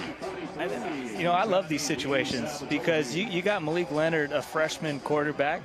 Get a chance now. He's trailing in the 4th quarter. And, against American Heritage earlier in this season, he did a great job going 99 yards to pull out a 28-24 win against Diabel and American Heritage. So he's been in these situations before. Moment's not too big for him. Kickoff away into the corner. This is a great kick from DiSalvatore, and this is going to allow the return team to get down the field and shut it down inside the 15-yard line. And if you're Amari Stevens there, you might want to let that one bounce, see if it goes out of bounds, then you start good field position. Now you're backed up inside your own 15. Jackson Limeberger gets in on the tackle. And this is tough field position right here for Chaminade-Madonna. They've got a long field in front of them, but they also have a good field goal kicker. So you just need to get into field goal range here for Sedan. He's probably good from about 45 at least. A lot of action still left here in the fourth quarter. 11:45 to go in the fourth. And this is where it's nice to have a guy like Derek Cooper in the backfield, because at any moment he can break one. They're giving it to Cooper. He's running to the far side. He's got a head of steam. He breaks a tackle and will finally be knocked out of bounds across the 20-yard line out to the 22, about a gain of 9. He'll be a yard shy of a first down. Shout out to BJ, man. He's up. So good. He's making all 4 quarters. Last game of the week, man. Should we start it? Should we have a graphic for that? Yeah. BJ, watch how long we can. People, we're incorporating him into the broadcast. Here's a handoff. Cooper again. He breaks a big one here. Still on his feet, busting tackles. And finally, after getting a first down and a lot more, he's down to the 47. What a run. I mean, it's very rare the first guy that makes contact with Cooper brings him down. And great job by the offensive line. Gave him a huge hole. Breaks 1 tackle there, 2 there, and carried a couple of Aquinas defenders. The ball at the 48. Under 11 minutes to play in a game that is heating up offensively in a short amount of time. Leonard throwing, far side, pass, Lopez caught, first down. Lopez is such a good route runner. He always knows where he's at. He went right in front of the first down marker, right on the sideline, made it an easy throw for Leonard to pick up another first down. Kind of reminds me of Cooper Kupp a little bit, you know, like that kind of route precision, and then good for a solid 12 yards. Kupp was a good basketball player as well. Here's a handoff, and Aquinas is going to meet the running back in the backfield. Yeah, that play had no chance. 3 Raider defenders there. Jackson got the football and then was buried. Yeah, Wyatt Smith, Philip Goodrich, both back there. And this is what you want to do if you're Aquinas' defense. You want to put Aquinas in these 2nd and 3rd long situations. Nice discipline by the defense, not jumping on those claps by Leonard. Amari Stevens is a guy, too, that the Lions would like to get involved here. Leonard's got some time. He's going to roll out. Now he's going to run it. He's going to make up the lost yardage +1. He'll be down at the 37-yard line, and that'll make it 3rd down and 9.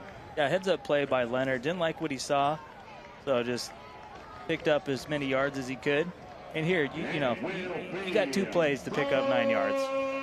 Yeah, a little bit too far for a field goal here.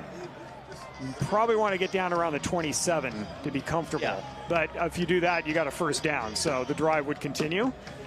Yeah, I'd expect Chaminade to go for this if they pick up any positive yards here on 3rd and 9. 7, 6, 5, 4, 3, 2, 1. Here's this. And now we got a penalty marker that flies in.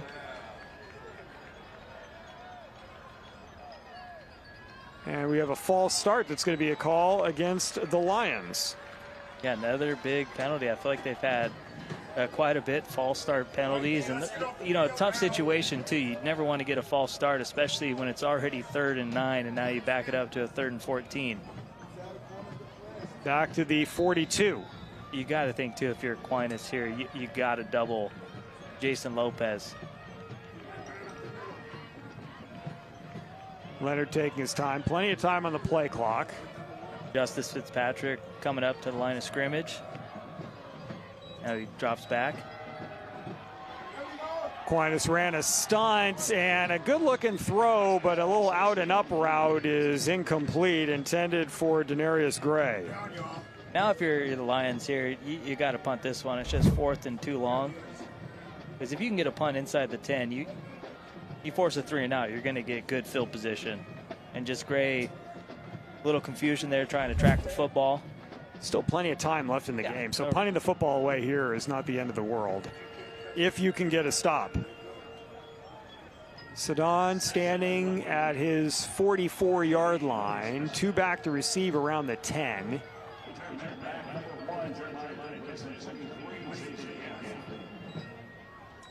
Good snap, kick away.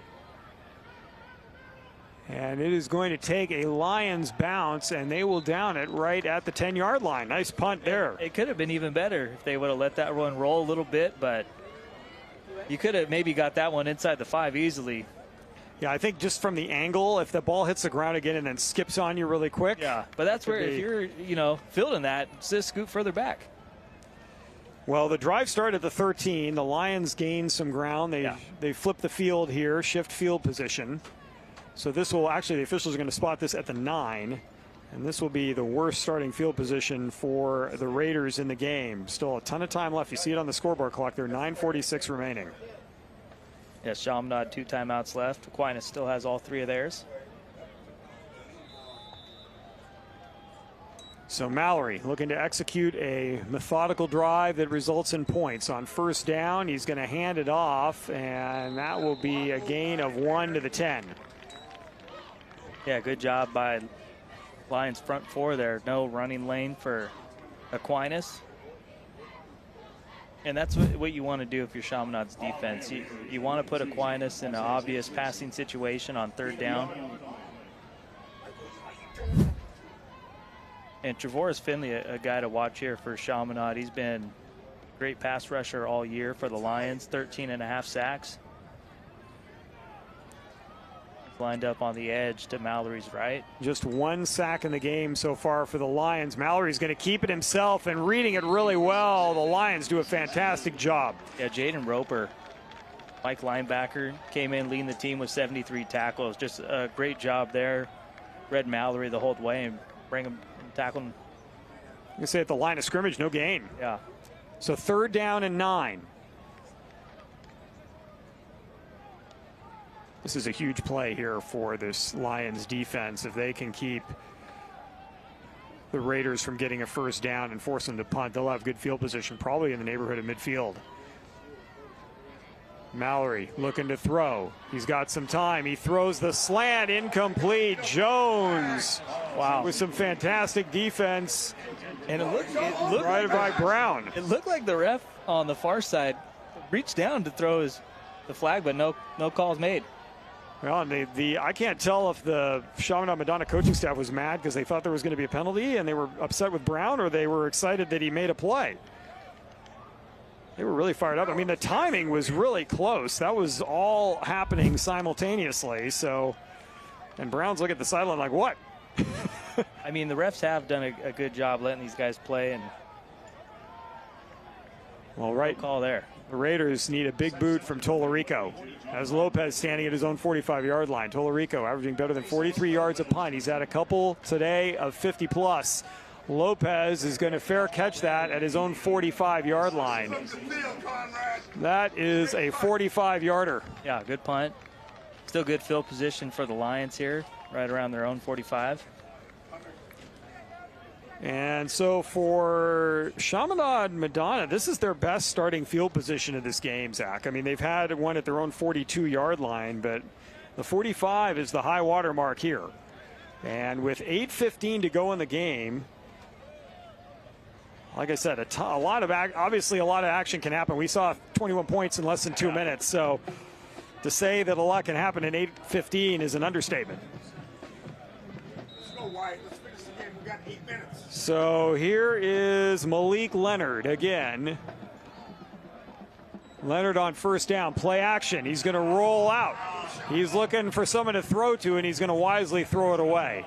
Yeah, good job by Leonard to get rid of that one. You don't want to take a sack and put yourself in a 2nd and 16 situation. Set up a 2nd and 10. You notice that everything is rolling away from Wyatt Smith as well. Yeah. All the running plays for Cooper are to the far side of the field. Smith is lining up to the right-hand side of the offensive line, the left defensive end spot, and everything is going opposite him. Yeah, no, he's been all over the field tonight.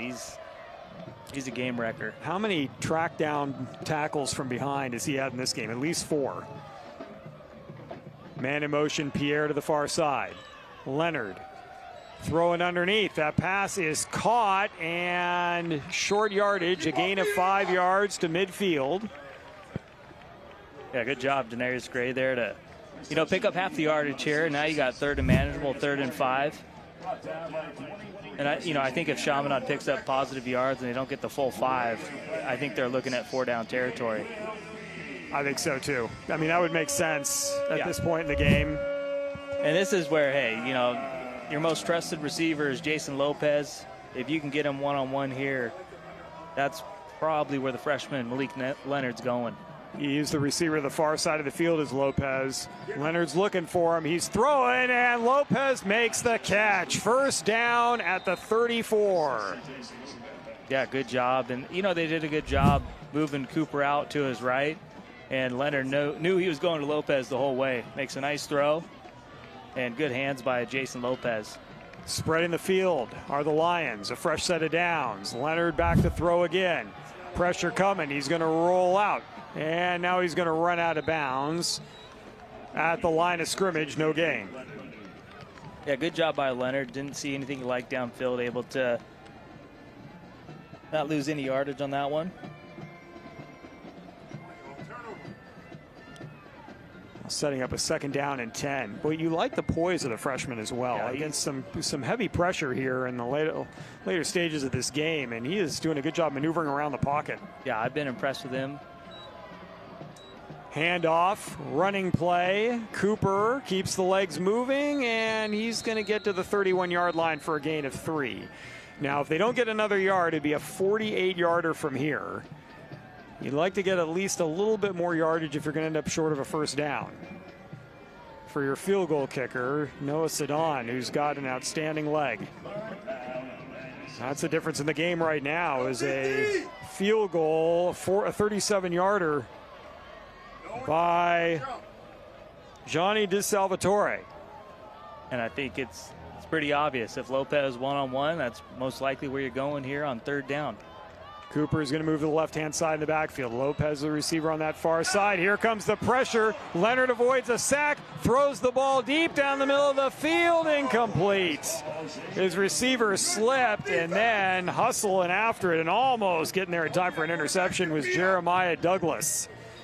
Yeah, good job by Leonard to avoid the sack. So, you know, you got a chance at a field goal here if you want to go for it. Is Leonard a little slow getting up?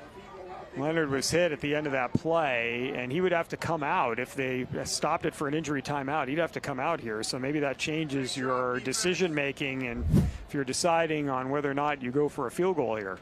Let's see if we can catch the end of this play. Pressure coming, and he was hit right as he threw, so nothing illegal about the play itself. It was not a late hit. There shouldn't have been a flag, and there wasn't one, but just a tough shot there as pressure coming from Daniel Norman. Yeah, good job by Norman. And then Duke Daly's got 2 rushing scores also there to put a nice hit on the freshman quarterback. Looked like that was Amari Stevens who was the intended receiver. Some of these numbers on these Chaminade-Madonna jerseys, that the tight script with the 10, the 6, the 5. If they're crunched, you know, down at all, it's hard to see. And we had an injury to Norman as well, so both players ended up a little nicked up. Yeah, Duke Daly walking. Or excuse me, Daly, yes. So it's kind of, it'll be interesting to see what they do here.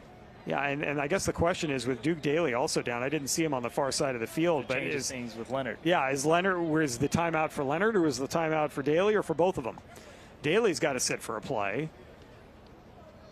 And it looks like the offense is staying on, at least for the moment, for the Lions. Like we said, it was to be a 48-yard attempt from here. That might be a little bit long to put that on your senior kicker. Leonard's not out there. You got Lopez and Cooper in the backfield. So Lopez is going to step into the quarterback role. Well, he can do everything else. Yeah.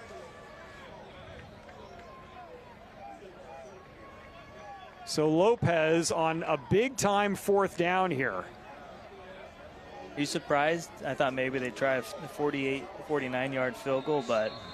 Well, you got all kinds of costume characters looking on Halloween, and the Lions are going to use a timeout here. This will be their second timeout of the second half, so with 6:14 to play, they want to talk this one over. I think Coach Jones was looking at things and looking at Lopez in at quarterback and going, well, why don't we talk this one over and see? Maybe talk to Sedan, who's now out on the field. I was going to say, you got one of the best kickers in the state. 48 yards, something he can do. I mean, it's tough. He missed a what, 33-yarder in the first quarter. But that was more on the execution than on the fact that he pushed the ball one way or the other. Just the timing was off on the snap. Also, too, Leonard's the holder, so looks like he's right there. So this do you have a backup holder is kind of a tough thing too.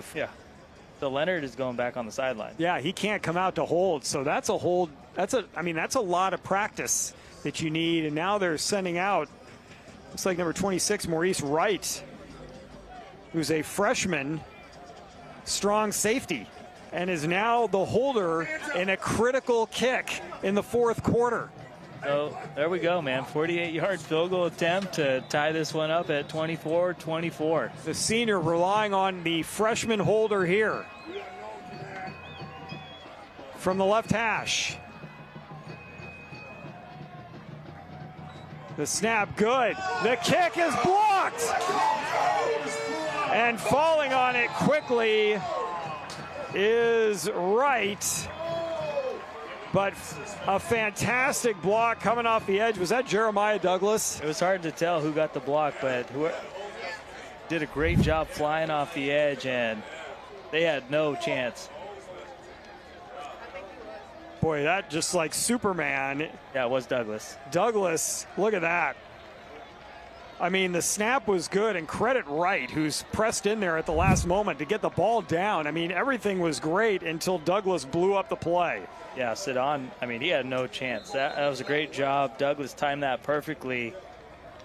So really, Aquinas has made those big momentum plays. A couple of turnovers in the third quarter, big block field goal here in the fourth. Now you have that interception, then two special teams plays now. The forced fumble on the kick return after Aquinas tied the game up, and now you've got the blocked field goal attempt.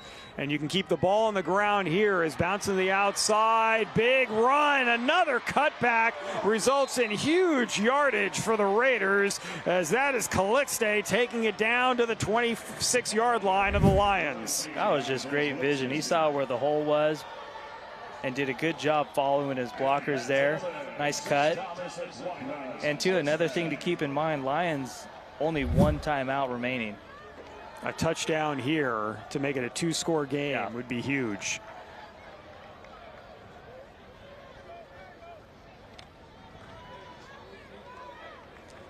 So at the 26-yard line, after their 13th first down of the game, split backfield. To the left, Lemons. To the right, Calixte. Mallory going to give it to Lemons. Lemon tries to bounce the outside, cuts back. He will get a couple of yards, maybe 3 down to the, no, they're going to say the 24-yard line, a gain of 2. And take your time here if you're the Raiders a little bit. The score and clock are on your side. Yeah, if they can just pick up, a couple of first downs, that's going to take a lot of time off the clock. And like you said, partner, if they can get a touchdown on this drive, that's going to put them in a good spot. Under 5 minutes remaining. Play clock is in front of them, the scoreboard clock behind them. They still have about 10 seconds to get the snap off. Mallory, some senior leadership, taking his time. The snap, the handoff. Calixte once again frees himself and gets another first down inside the 15-yard line. Yeah, 2 good runs for the senior running back. And nice job by this offensive line. Boy, look, finds a small crease, cuts back. I mean, he's got quick feet. That is a plant and go. Yeah, this one, after that run, that'll get it near the 4-minute mark. The ball. We'll have to hike this one with about 4:05 left on the game clock. There's 15 on the play clock now. The ball's at the 14-yard line. Lions desperately trying to keep the Raiders out of the end zone. Mallory's going to hand it off. Why not give it to the guy who's been doing a great job on this possession? Calixte is going to be tackled after about a yard to the 13. 2nd and 9. Yeah, Lions, you got to, one thing on your mind, you got to hold them to a field goal attempt. And, if Aquinas gets it 4th and minimum, there could be a good chance they go for it as well. Yeah, that'll be an interesting decision, wouldn't it? And that's exactly the spot you want to put Roger Harriet in if you're Chaminade's defense. 2nd down and 9. Play clock down to 15 and counting. You've got the game clock on your screen in front of you coming down to the 3:30 mark of the fourth quarter. Calixte now to the left-hand side. Lemons to the right in the backfield. Mallory takes the snap, gives it to Calixte. He's running right. He's pursued. He's going to be stopped in the backfield. They're going to lose 2 yards back to the 16. That's a huge play for Chaminade-Madonna's defense. And now we've got a player down, one of the defensive players for the Lions at the point of the tackle, and that will stop the clock with 3:15 to go. Well, it's interesting because Mallory on every single one of these plays has been handing off and then going opposite. He's running a bootleg, and that bootleg is open. Yeah. And it might not be a bad time to run it here on 3rd down and 11. Yeah, especially with his speed. Yeah, it'll be interesting to see here if they run it again or if they try and pick up the first down and try and find Jones or Fitzpatrick in the passing game.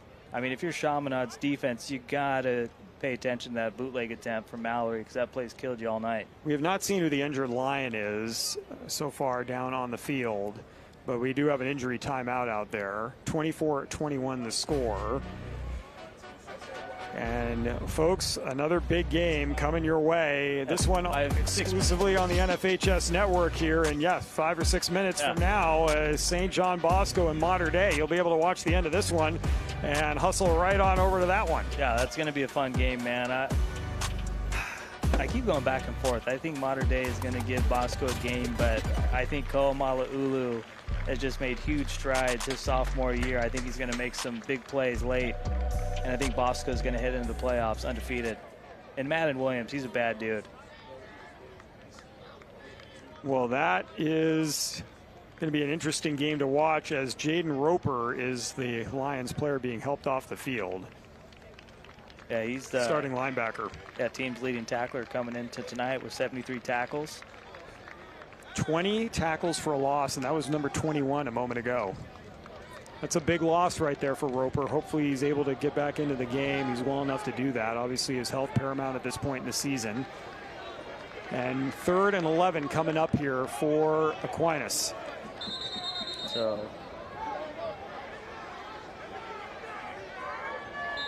yeah, the clock should start up after the injured player came off. Yeah, it was a running play that was still in the field of play, so it should be. And it has. Play clock down to 15. Mallory the whole team was huddling along the sideline during that injury timeout. He's out there with 2 running backs. And they're going to run a toss the other way to Jones. Jones trying to get the first down, and what a collision at the 10-yard line. Angelo Smith, great job, because that was a good play call. And he flew from the safety position, put a huge hit on Julius Jones. And now it's about 4th and 7. And on top of that, Jones went out of bounds to stop the clock. Boy, that's a huge play by Smith. He read that really well from his safety spot and then met the ball carrier down the field. And the ball's going to be spotted at the 11-yard line. 4th down. You need to get to the 4 for a first down. So a 4th and 7 situation. Now this would be with the ball at the 11-yard line, a 28-yard attempt from the right hash. And already DeSalvatore is connected from 37, so obviously certainly well within his range, and now you've got a timeout on the field. Yeah, I think here you kick the field goal, go up by 6, you force Chaminade to score a touchdown to beat you, especially too with Malik Leonard getting a little banged up on the last offensive play for the Lions. The clock stopped with 2:49 remaining. The St. Thomas Aquinas coach is saying, hey, look, you guys were rolling your arm, not waving it above your head, and you swing it in a circle. That means the clock keeps going. You wave it above your head, he's out of bounds. But yeah, it was a great hit by Angelo Smith. He hit him. He was out of bounds. Yeah. That was pretty clear. So DeSalvatore is coming out there right now. The holder is Finn Chrissy. So this is probably the best case scenario for the Lions right here, given the situation, the way that Calixte was running the football earlier in the possession, is you set it up where you're only down by 6 and a touchdown and an extra point can win it for you. Yeah, and the Lions defense, yeah, they did exactly what they needed to do. You got to keep Aquinas out of the end zone, give your offense and your freshman quarterback one last crack at it. DeSalvatore from 28 yards Lions were trying to claim someone moved. That kick's got plenty of distance, and DeSalvatore is connected for the second time in this game to give his team a 27-21 lead here in the fourth. Yeah, I think if you're Damian Jones, though, hey, you're going to be down 27-21, 2:45 left on the clock, but you're going to get the ball back for a chance to win the game. I think he'll take that. So DeSalvatore connects again. What a second half this has been for St. Thomas Aquinas. They've forced 2 turnovers. They've had a blocked field goal. They've scored off of all 3 of those. And they've taken a lead that was 24-21 and is now 27-21 with 2:45 to play. Chaminade-Madonna with that 1 timeout left. An offense that can be explosive. That's one of the things the St. Thomas Aquinas coaching staff cautioned us about before the game. They said we've got to avoid giving up those big plays, and we had that as one of our keys to the game as well, Zach. And so far, one really large play, that 81-yard touchdown run by Prince. You had some great catches by Lopez down the field. Obviously, that one that ended up at the 1-yard line, they scored on the following play. But there are your keys to the game. Again, Chaminade, the Lions, scary good defense. They did a nice job holding off Aquinas there. They did, and Aquinas really did a good job forcing those turnovers. Also had that blocked field goal, and all 3 of those resulted in 13 points. DeSalvatore has been pretty good precision-wise. While Sedan kicks it into the end zone for touchbacks, DeSalvatore makes you work from close quarters, and this time he is going to put it in the end zone for a touchback, and the Lions are going to have to go 80 yards to be in a position to win this football game. Yeah, Malik Leonard looks like he's fine. Getting ready to come back out. And we'll see if Duke Daly returns as well for this defense. He was the one injured on that tackle with Leonard the last time the Lions had the football.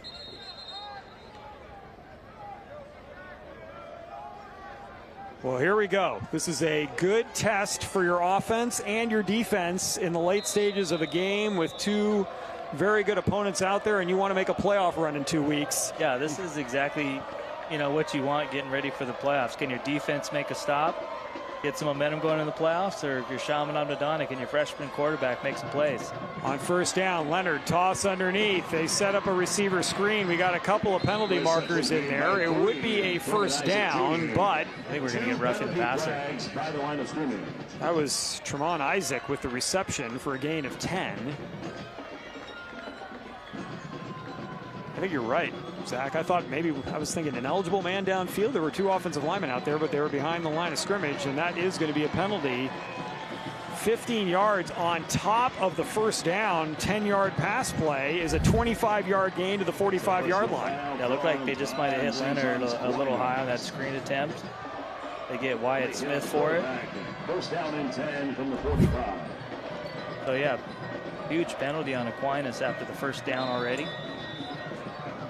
This will start the clock up again after the first down markers are set.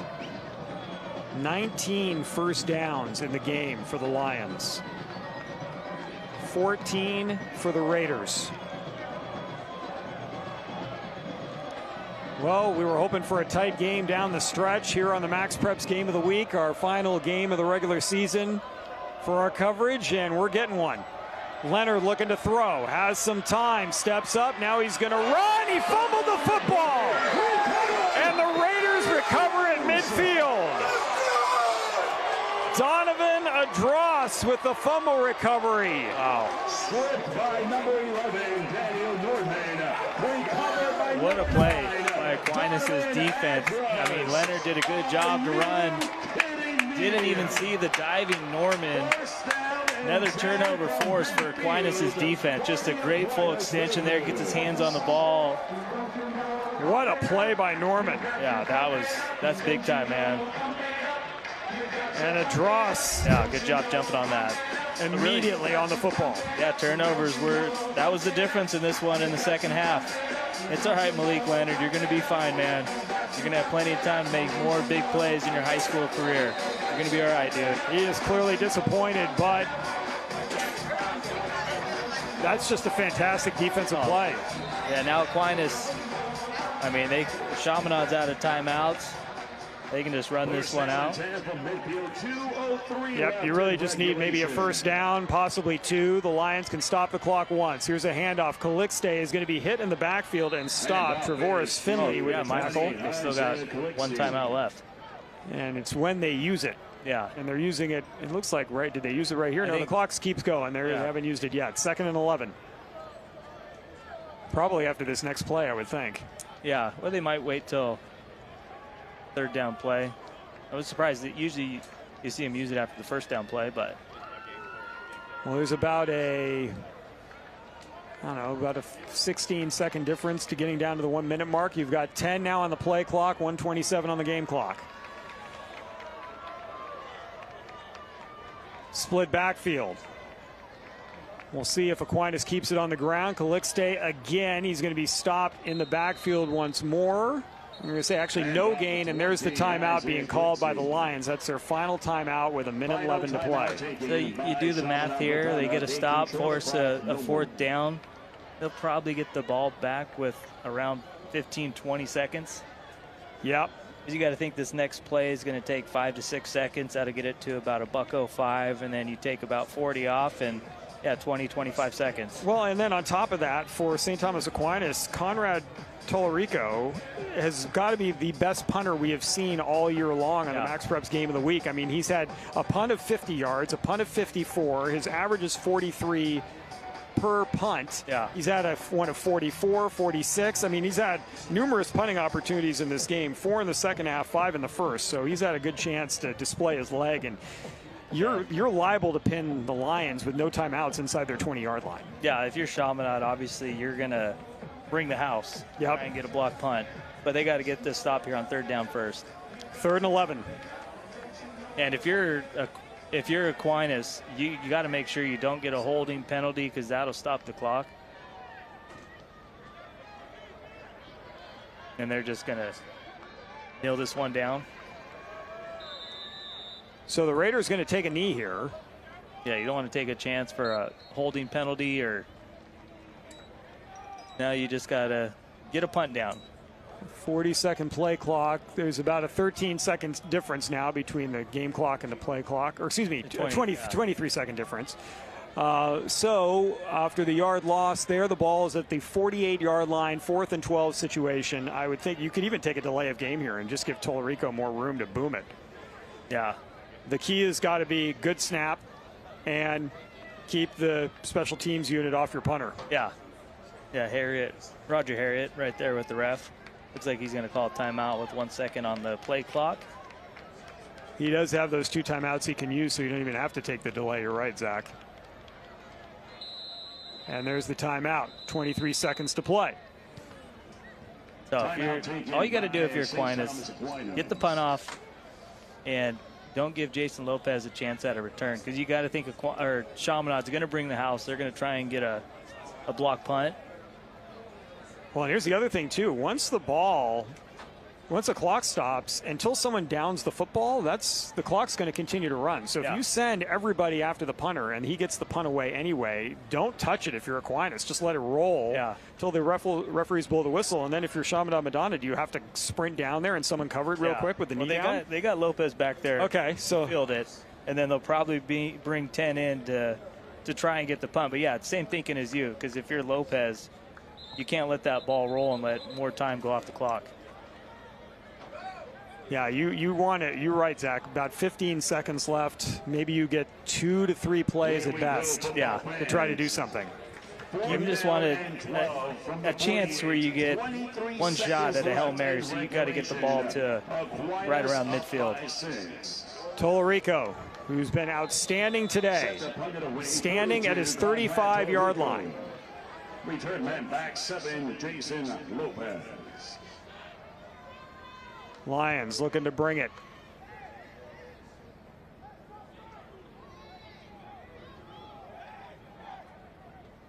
Here they come. Kick away. Lopez, this ball is going to bounce and and it's going to roll out of bounds inside the 15-yard line with 13 seconds left. The hang time, we forgot about the hang time too. Tolorico's got great hang time. Yeah, that was a great punt. You angled it to the sideline. I mean, that took 10 seconds off the clock. So, I mean, if you're Chaminade-Madonna right here, you got to try and get a chunk play here, get it to about the 45 or midfield, get out of bounds, and then one chance at a Hail Mary. Yeah, I mean, you can do a quick sideline pass and maybe twice, but you've got to be quick about it, and people got to get out of bounds in a hurry. Yeah, you want a chance at a Hail Mary. You don't want to do the famous SVP pitchy woo-woo. That usually doesn't work, so. You've got fans dancing in the dry ice on the St. Thomas Aquinas side, thinking that this game is in the bag. Players jumping up and down on the sideline. Leonard on first down, heaving it deep down the field, and incomplete. 7 seconds to go. Yeah, great job by Zayden Gamble just to go up high and knock that one away from Jason Lopez. Because if you make that catch right there, then you have a chance at a Hail Mary possibility. That's some great camera work by our crew there. Great defense by Zayden Gamble. 2nd and 10.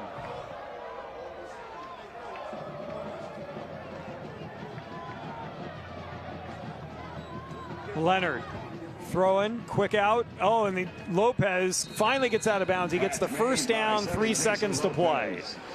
At the 24-yard line. All right, Kurtz, this is probably our final play of the MaxPreps games of the week. It is. What do we have in store? There's a defensive penalty. That'll be the only thing that would keep this one going. Well, Aquinas is dropping way back, and Leonard does not have a Michael Vick arm. Leonard steps up. He's going to roll away from trouble. Pressure coming from behind. He dodges a guy. He's going to throw a deep ball down the middle of the field to Pierre, and it's going to be intercepted by Justice Fitzpatrick to end this game. And we got a flag, but I believe Leonard threw it past the line of scrimmage. It is going to go against the Lions, a loss of down as well, but it doesn't matter. That is the end of this game, as we've got a final score of 27-21. St. Thomas Aquinas with the win against Chaminade-Madonna. And what a play by Justice Fitzpatrick to put an exclamation point on this, man. He's a big-time DB, getting a little chippy there at midfield between both teams. Yeah, I don't know if we're going to be able to have a handshake line here. Yeah, don't want to risk it, man. This is an emotional game. Two of the best teams in the state. We got a tough job, Kurtz, because I think there's a few guys we could go with for player of the game.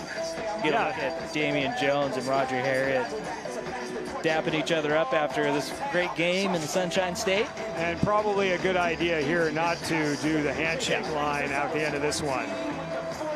It's an intense game. These two teams are close to each other. Yeah. So a lot of these kids know each other. Well, folks, we're going to come back with the MaxPreps Game of the Week post-game show, our final one of the season. We'll have that for you, plus our player of the game right after this.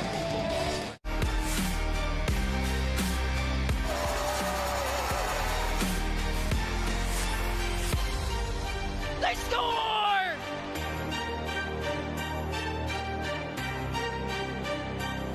Cross comes in!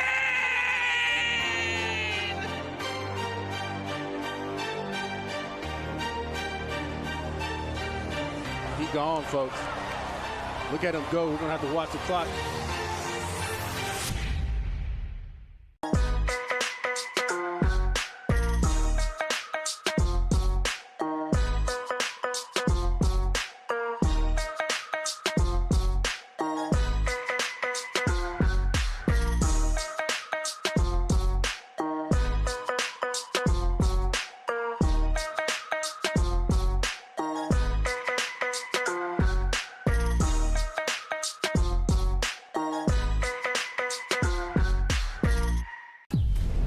Here. You try to make it every week, but sometimes life gets in the way.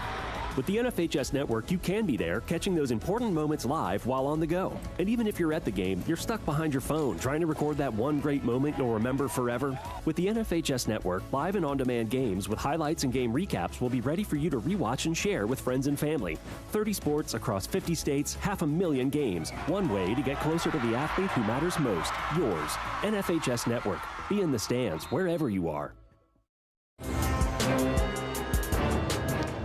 Your final score on the board, 27-21. St. Thomas Aquinas, who was trailing most of the game, but took the lead on a 37-yard field goal, and then another field goal on top of it, a little bit of icing on what is an outstanding Halloween cake.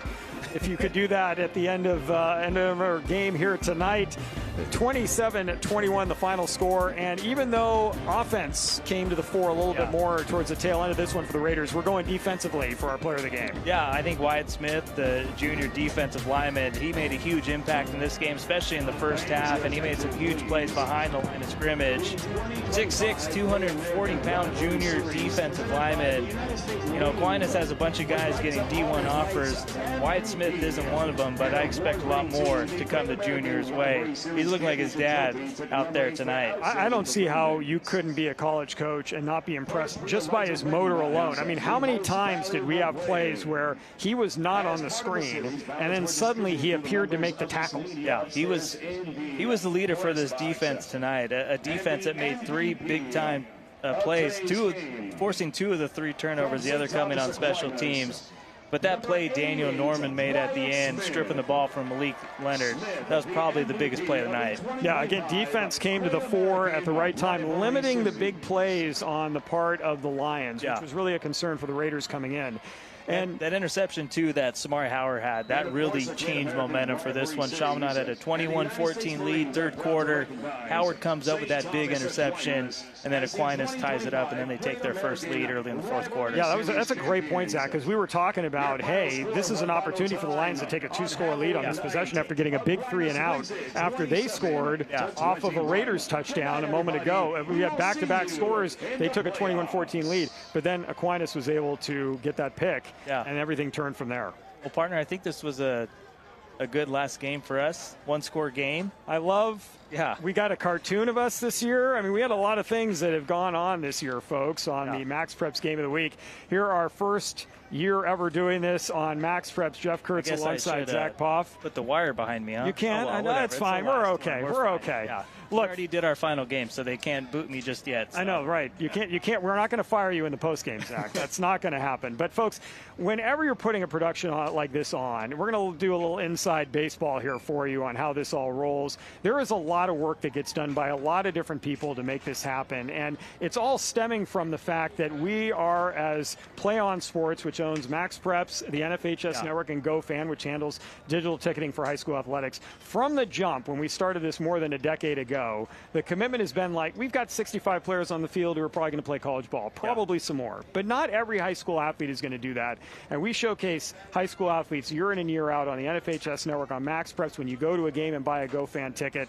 That allows kids to feel like a star. A lot of these kids will be playing their final game their senior year at some point. They won't go on to college, but they'll have had an opportunity through all these different platforms to be able to experience big-time high school athletics, whether you're playing Division I or Division V. You're in Class A or you're in Class 5A. And as we put this all together, I'd like to thank some people. And I warned our director, Carl Harper, Zach, that this is going to be like an Oscars speech. So he might be playing me off. He might be playing me off at some point in time. But first, from our L2 team, just the staff in Austin, our executive producer, Scott Railing, director, Carl Harper, engineers, Martin Wennerstrom, Oscar Palomo, the audio operator, Joey Johnson, replay operator, Matthew Parrington, graphics, Patrick Vandehay, and our first and 10 line, Max White. And then, of course, on staff here, Iggy doing a great job all day long, and then Skylar Railing as well. Fantastic work. The production team from the NFHS Network, Michael White, Blake Rivera, Ben Halpern, Mark King, Brian Vilvin, Stephen Lawler, Finn Prendergast, Matthew Burke, Matthew Hummel. Folks, you know none of these people. All of these people do an amazing work week in and week out to bring you these games. From the marketing team, Devin Zimmerman, Jessica Phillips, their whole crew.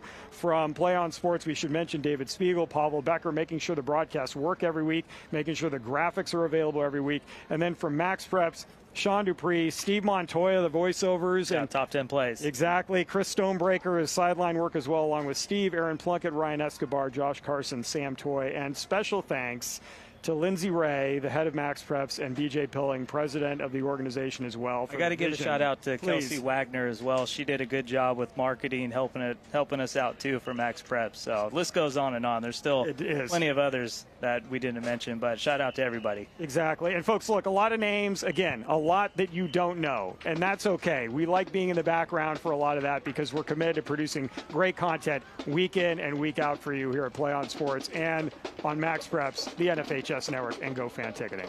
For all of us here at all of the networks that bring you high school athletics every week, for my broadcast partner, Zack, Poff, so great to work with you. It was great, man. Time. I'm going to miss it until next football season. It was a fast 12 weeks, man, but I wouldn't have wanted to do it with anyone better. You're great to work with, man, and I appreciate getting this opportunity with you. It's been so much fun. We have traveled the country. We have come in costume. We started in Georgia. We made it to Portland. We were in Phoenix, Alabama, Texas. We were in California.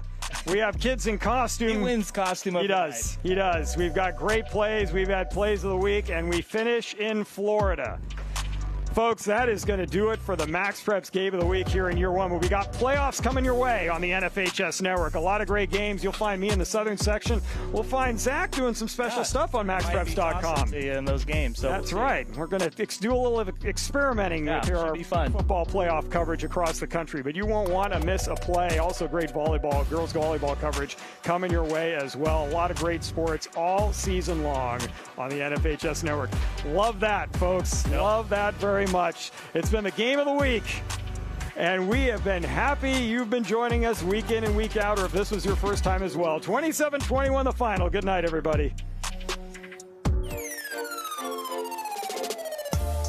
The MaxPreps Game of the Week is brought to you by GoFan, the leading ticketing solution for high schools. Skip the line and get your tickets instantly on the GoFan app.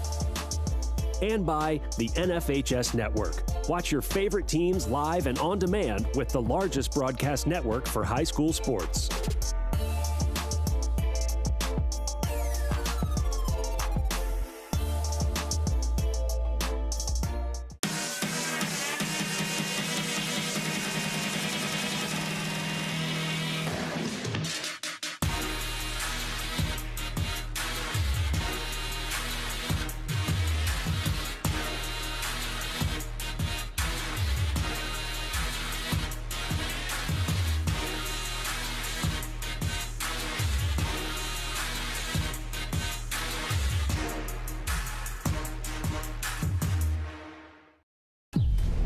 Here. You try to make it every week, but sometimes life gets in the way. With the NFHS Network, you can be there, catching those important moments live while on the go. And even if you're at the game, you're stuck behind your phone, trying to record that one great moment you'll remember forever. With the NFHS Network, live and on-demand games with highlights and game recaps will be ready for you to rewatch and share with friends and family. 30 sports across 50 states, 500,000 games. One way to get closer to the athlete who matters most, yours. NFHS Network. Be in the stands wherever you are.